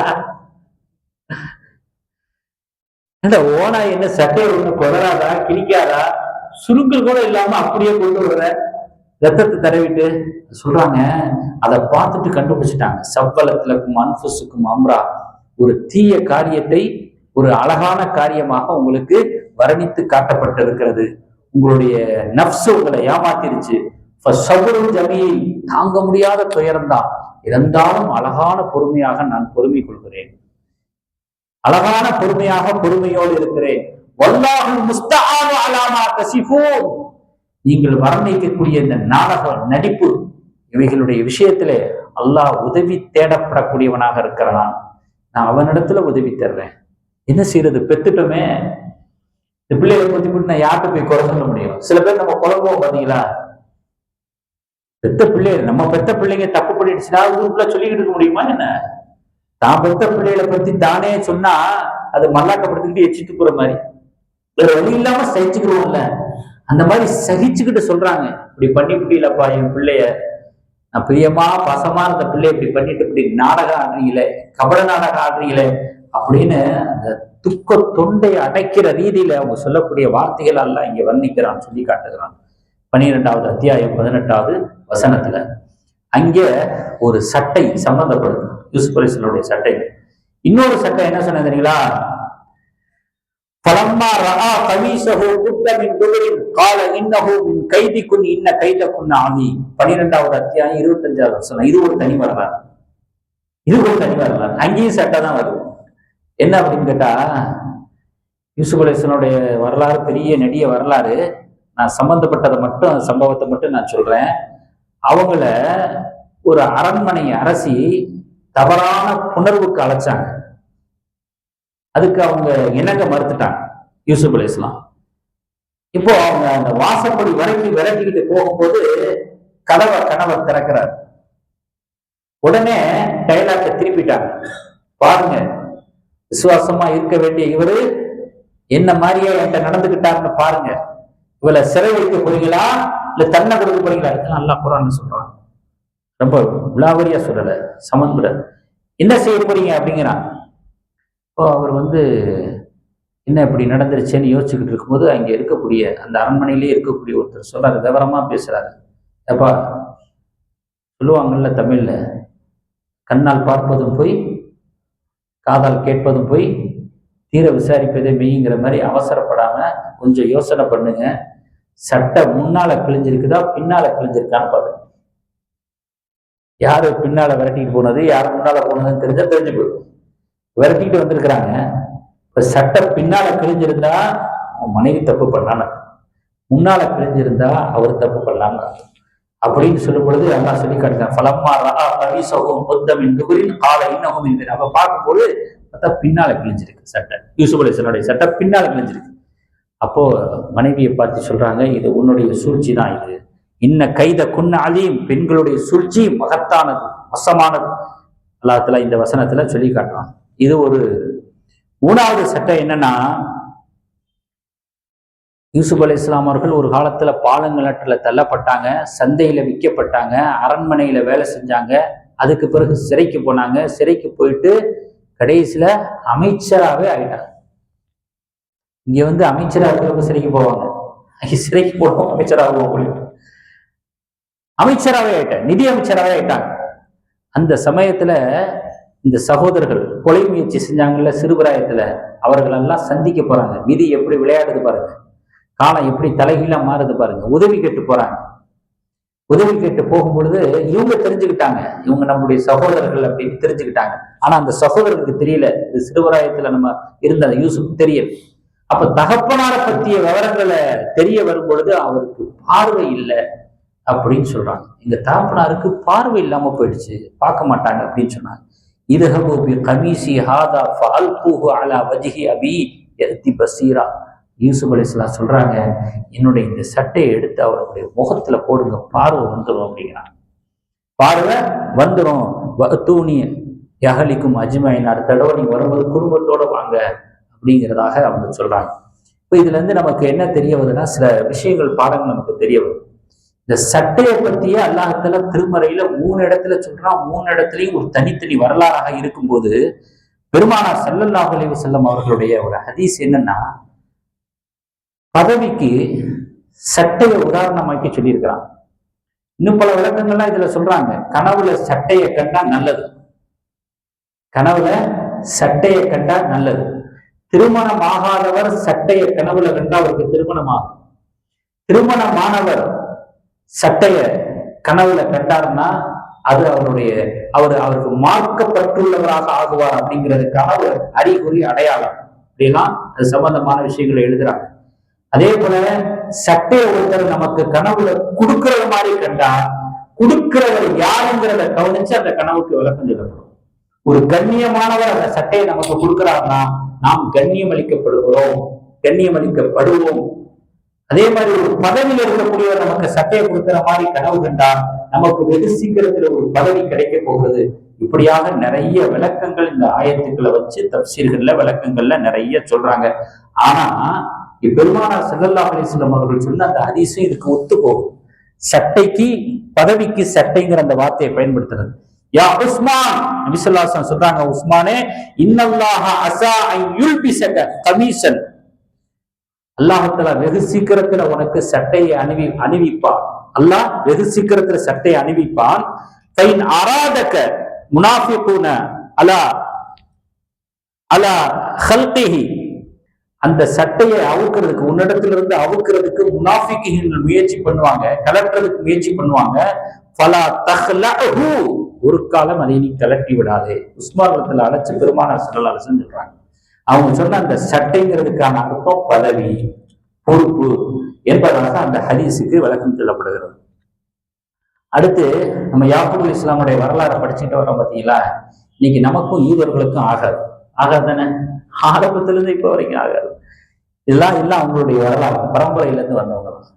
அவர்கள் குறித்துத்தான் அல்லாஹ் தஆலா திருமறையில தூற்றுவாள் என்று சொல்லக்கூடிய அந்த சூறாவுல ஃபாத்திஹாவுல அல்லாஹ் சொல்றான், கைரில் மக்லூபி அலைஹிம், கைரில் மக்லூபி அலைஹிம், உன்னுடைய கோபத்துக்கு ஆளானவர்களுடைய வழி அல்ல, எங்களுக்கு நேரான வழியை காட்டு, எந்த வழியை காட்டிடாத, உனக்கு கோபத்துக்கு யார் ஆளானார்களோ அவர்களுடைய வழியை எங்களுக்கு காட்டிடாது.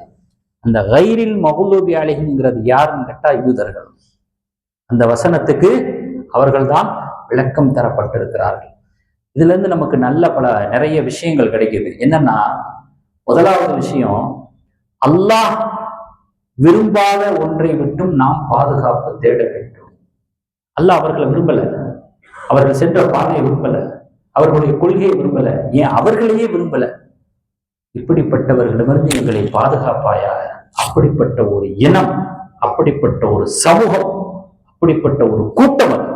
ஏன்னா இன்றைய சிச்சுவேஷனுக்கு தோல்வா இருக்குது. அதனால நான் சொல்றேன், இன்னைக்கு எல்லாரும் பேச ஆரம்பிச்சுட்டாங்க. எல்லாரும் பேச மாட்டாங்க. தனித்தனியா நான் சொல்ல விரும்பல. நீங்க எல்லாம் பதிவுகள் பார்த்திருப்பீங்க, போஸ்டுகளை பார்த்திருப்பீங்க, சமூக வலைதளத்துல பயணிக்கக்கூடியவங்க, அவங்களுக்கு எல்லாம் என்ன தெரியும், இப்ப இருக்கக்கூடிய சிச்சுவேஷன்ல ஒவ்வொருத்தரும் சொல்றாங்க, உலக வரைபடத்திலிருந்தே அகற்றப்பட வேண்டிய ஒரு நாடு அப்படிங்கிறாங்க. கைரில் மக்லூபி அலைஹிம். இதுல இருந்து நமக்கு முதலாவது விஷயம் என்ன கிடைக்குதுன்னா, அல்லாஹ் எந்த ஒன்றை விரும்பலையோ அவன் விரும்பாத ஒன்றை விட்டும் அல்லாஹ்விடத்திலே நாம் பாதுகாப்பு தேட வேண்டும். அதான் கைரில் மக்லூபி. ரெண்டாவது, ஏன் அந்த அளவுக்கு அல்லாஹ்வுக்கு கோபம், அவங்க மேல அல்லாஹ்வுக்கு ஏன் அந்த அளவுக்கு கோபம் அப்படின்னா, முதலாவதாக சொல்லப்படுது, எல்லா தப்பையும் தெரிஞ்சே பண்ணுவான். ஒரு மனிதன் தப்பு பண்றது தெரியாம பண்ணிடுவான், அல்லது தெரிஞ்சு பண்ணா கூட தவறு மன்னிப்பு கேட்பான். இந்த சுபாவம் பெரும்பாலும் எல்லாருக்கும் இருக்கும். இவங்க விதிவிலக்கு, மனித சமுதாயத்திலேயே இது சமூக கழிவுன்னு சொல்லலாம். இவங்க பண்ற எல்லா தப்புமே தெரிஞ்சே பண்ணுவாங்க. அதுதான் அல்லாஹ்வுக்கு ரொம்ப கோபத்தை தரக்கூடிய ஒரு விஷயம். ரெண்டாவது, அல்லாஹ் எதை தடுக்கிறானோ தடுக்கிறதான் முதல்ல செய்வான். ஆதம் அலைஹிஸ்ஸலாம் கனி சாப்பிடக்கூடாது அல்லாஹ் தடுத்ததுதான். அவர் ஏதோ ஒரு சூழ்நிலை கைதியாகி ஒரு இப்லீஸினுடைய தவறான ஒரு ஆலோசனையில சாப்பிட்டாங்க, வருந்தினாங்க, அழுதுனாங்க, ஆயிரக்கணக்கான வருஷம், நூற்றுக்கணக்கான வருஷமா அழுது தௌபா செஞ்சு, இதெல்லாம் பிடித்த நம்ம வரலாற்றுல பார்ப்போம். இவங்க அப்படி அல்ல, அல்லாஹ் எதை தடுக்கிறானோ அதைத்தான் செய்வான். வக்காலத்தில் யஹூது எதுல்லாஹி மகலூலா உள்ளத் ஐதீஹிம் வலுஇனு பிமா காலு. அதாவது அல்லாஹ்வுக்கான மரியாதை அவங்க கொடுக்க மாட்டாங்க. அவங்களுக்கு பஞ்சம் பட்டினி வரும்பொழுது எப்படி அல்லாஹ்வை இகழ்றாங்க பாருங்க. வகாலத்தில் யஹூது எதுல்லாஹி மகலூலா, ஏன் எங்களுக்கு பட்டினியும் பஞ்சமுமா இருக்கு, அல்லாஹ்வுடைய கை என்ன கட்டுப்போடப்பட்டிருக்குதான்னு கேட்கிறாங்க. எதுல்லாஹி மகலூலா உள்ளத் ஐதீஹிம், அல்லாஹ் பதில் சொல்றான், உன் கை தான்டா கட்டுப்போடப்பட்டிருக்கு. நீ தாராள மனசு இல்லாதவனா இருக்கிற, பசியாளிக்கு கொடுக்காம இருக்கிற, நீ தர்மம் செய்யாம இருக்கிற, உன் கை தான் கட்டப்பட்டிருக்குது, ஏன் கை கட்டப்படல. எதாகும் உபசுத்துதான், நீ அல்லாஹ்வுடைய கை விசாலமா தான் இருக்கு. இப்படியெல்லாம் அல்லாஹ்வை கடுமையாக கோபத்தை ஏற்படுத்தியவர்கள், அல்லாஹ்வுடைய சாபத்தை பெற்றவர்கள் கைரில் மக்லூபி அலைஹிம். இதான் அல்லாஹ் அவர்கள் மீது கோபம் கொண்டதுக்கு இந்த ஒரு இது காரணம். அப்படின்னா என்ன அர்த்தம், நாமும் அதிலே கவனமாக இருக்கிறோம். அல்லாஹ்வுக்கு எது பிடிக்கலையோ அதை செய்யக்கூடாது, அல்லாஹ் எதை விரும்பலையோ அதை செய்யக்கூடாது. அல்லாஹ் சொல்றான், வட்டி வாங்குறியா, என் கூட சண்டைக்கு வாங்க. நீ வட்டி வாங்கணும் முடிவு பண்ணிட்டியல்ல, என் கூட சண்டைக்கு வா. அல்லாஹ்வோட சண்டை போட்டு யாராவது செய்ய முடியுமா? அல்லாஹ் எந்த இடத்துல கொண்டு எப்படி ஒரு வார்த்தையை பயன்படுத்துறாங்க அந்த பாவத்துக்கு, அதுல ஈடுபடுறது அல்லாஹ்வோட சண்டை போடுற மாதிரி. இப்போ நம்ம வெறும் யூதர்கள் மட்டும் பேசிட்டு போயிடக்கூடாது, கைரில் மக்லூபி அலைஹிம் விளக்கங்களை மட்டும் கேட்டுட்டு போறதுக்கு இல்லை. அப்ப அல்லாஹ்வுக்கு எது பிடிக்காதோ அதை நம்ம வாழ்க்கையில செய்யக்கூடாது அப்படிங்கிற பாட படிப்படியோட தான் இந்த வரலாறு நம்ம கேட்கணும். சரி, எதுக்காக அல்லாஹ்வை கோபப்படுத்துற மாதிரியான இந்த காரியங்களை அப்புறம் எதுக்கு செஞ்சாங்க, அல்லாஹ் தடுத்தது ஏன் செஞ்சாங்கன்னா, பதவி மோகம், சுக மோகம். இந்த உலகத்திலேயே எல்லாத்தையும் அனுபவிச்சுட்டு போயிடும். அடுத்தவனுடைய உரிமைகள் பறிபோனாலும் பரவாயில்ல, அடுத்தவனுடைய உடைமைகளை அபகரிச்சாலும் பரவாயில்ல, நாமளே அனுபவிக்கணும், நம்மளே வாழணும், நம்மளே ஆளணும், எல்லாமே நம்ம தான். அடுத்தவன் எப்படி செத்தாலும் அதை பத்தி கவலை இல்லை. இதுக்காக வேண்டித்தான் இன்னைக்கு அது இந்த குணம் இருக்குதா இல்லையா? அடுத்தவனுடைய இடத்த ஆட்டையை போட்டுட்டு அந்த இடத்துல உட்காந்துக்கிட்டு அவனே தானே விரட்டி விட்டு வரும்போது விருந்தாளியா வந்தது, போகும்போது வரும்போது விருந்தாளியா வர்றது, அப்புறம் முதலாளியா வர்றது. விருந்தாளியா வந்தவன் விருந்தாளியா தானே இருக்கணும், முதலாளியாக ஆசைப்படலாமா? என்ன சொல்லுவாங்கல்ல தமிழ்ல, இருக்க இடம் கொடுத்தா படுக்க பாய் கேட்பானா?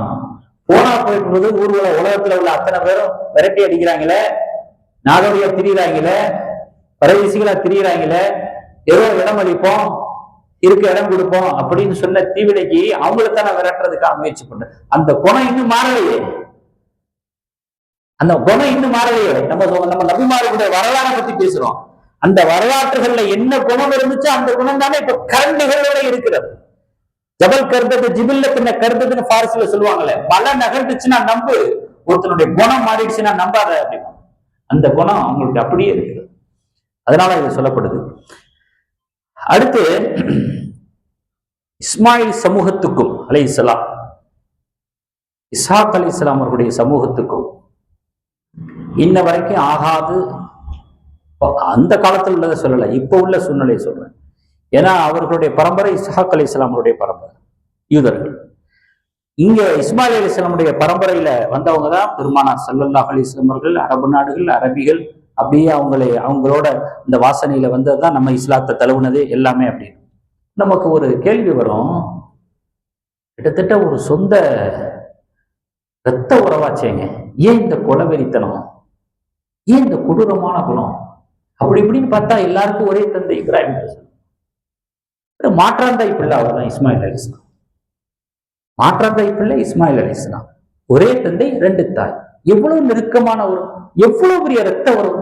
அப்ப எப்படி நம்ம பாச நேசமா இருக்கணும்? ஏன் இப்படி குழந்தைகளை கொன்று குவிக்கிறது, வயோதிகர்களை பார்க்கறது இல்ல, குமரிகளை கருப்பு, எப்படி ஏன் இந்த மாதிரி அப்படின்னு நமக்கு ஒரு டவுட் வரும். இப்ப பண்றதை பார்த்துட்டு நம்ம ஆச்சரியப்படுறோம். அவங்களுடைய மூதாதையர்களை போய் பாருங்க. ஏதாவது மாற்றாந்தாய் பிள்ளை இஸ்மாயில் அலைஹிஸ்ஸலாம் அவங்களுடைய பரம்பரையில வந்த நபி ஸல்லல்லாஹு அலைஹி வஸல்லம் மேல பொறாமை கொண்டாங்க, அவங்களை சுற்றி இருக்கக்கூடிய சஹாபாக்களுக்கு துரோகம் பண்ணாங்க. அது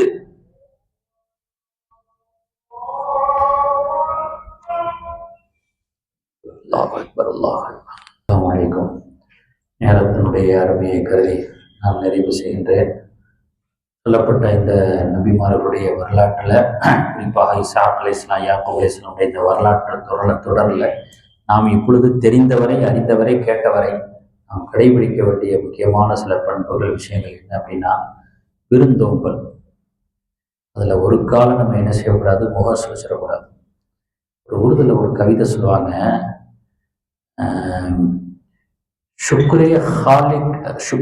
खालिक का अदा कर आमदे मेहमान पर रिज़्क़े अपना खा रहा है तेरे दस्तरखान पर. அதாவது விருந்தாளிகள் வீட்டுக்கு வரும்போது உன்னுடைய உணவு விரும்பில தான் சாப்பிட்றாங்க, ஆனா அவங்க சாப்பிட்றது அவங்க உணவை தான் சாப்பிட்றாங்க. அல்லாஹ்வுக்கு நன்றி செலுத்து. ஏன்னா விருந்தாளி அல்லாஹ் அவங்க வீட்டுக்கு அனுப்பிச்சு விட்டான்னா அவங்களுக்கு தேவையானதப்பறம் அவங்க கொடுத்துட்டு தான் அனுப்பிச்சு விடுவோம். உன் விருப்பில் சாப்பிட்றாங்க அவ்வளோதான், ஆனால் அது அவங்க உணவை தான் சாப்பிட்றாங்க. அந்த அளவுக்கு விருந்தாளிகளை பற்றி ஒரு கவிதை, அது நல்லது. அது ஒரு விஷயம். ரெண்டாவது, பொறாமப்படக்கூடாது. பொறாமையினால வந்தது தான் காலங்காலமாக யூதத்துக்கும் நமக்கு ஒரு பிரச்சனையா இருந்தாங்க. எப்படி எங்க பரம்பரையில நபி வராம இஸ்மாயில் பரம்பரையில வரப்போச்சு. இந்த பொறாமையில தான் இன்ன வரைக்கும் சண்டை போட்டுக்கிட்டு இருக்கிறோம். பிடிக்காதவங்க பொறாமைங்கிறது இருக்கும். பொறாமை கூட பிறந்தவன் பார்க்காது, பெத்தவங்க பார்க்காது, மனைவின்னு பார்க்காது. அது ஈகோனுடைய உச்சம். அது பொறாமைங்கிறது அல்லாவுடைய நிர்வாகத்துல தலையிடுறது, அல்லாவுக்கே ஆணையிடுறது. இவனுக்கு ஏன் இதை கொடுத்த, அல்லாவை கேள்வி இருக்கிறது. சொன்ன ஆயத்துல ஓதனம் பார்த்தீங்களா, அல்லாஹ் கேள்விக்கு படுவதற்கு அப்பாற்பட்டவன். அது ஒரு விஷயத்தை நம்ம. இரண்டாவது, உலக நியதிகளுங்கிறது நமக்கு தான், அல்லாவுக்கு அல்ல. அல்லாஹ் ஃபஅலுலிமா யுரீத், எதையும் செய்யும் ஆற்றல் உடையவன். உலக நியதியை கூட உடைச்சு நமக்கு கொடுக்குறாங்க, கொடுக்கலாம். அது அல்லாஹ் நாள முடியும். அதையும் நம்ம நினைவு வச்சுக்கிறணும். சோகங்கள், துக்கங்கள், துயரங்கள், தாங்க முடியாத ரணங்கள், காயங்களின் போது நாம் என்ன செய்யக்கூடாது, விரக்தி அடைஞ்சிடக்கூடாது, நிராசை அடைஞ்சிடக்கூடாது. நம்முடைய துவாவுக்கு என்னைக்குமே பவர் உண்டு. நம்முடைய துவாவின் மூலமாக எந்த பிரச்சனையும் தீர்த்து கொள்ள முடியும் என்கிற ஒரு அபார நம்பிக்கை அல்லாஹ்வின் மீது இருக்க வேண்டும் என்பதையும் இந்த நபிமார்களுடைய வரலாற்று சரித்திரங்கள் நமக்கு ஊட்டக்கூடியதாக இருக்கிறது. ரஹ்மான் அதன்படி வாழக்கூடிய பாக்கியத்தை நம்ம அனைவருக்கும் தந்தல் புரிவானாக. வாஹர் தஅவானா அல்ஹம்துலில்லாஹி ரப்பில் ஆலமீன். அஸ்ஸலாமு அலைக்கும் வரஹ்மத்துல்லாஹி தஆலா வபரகாத்துஹு.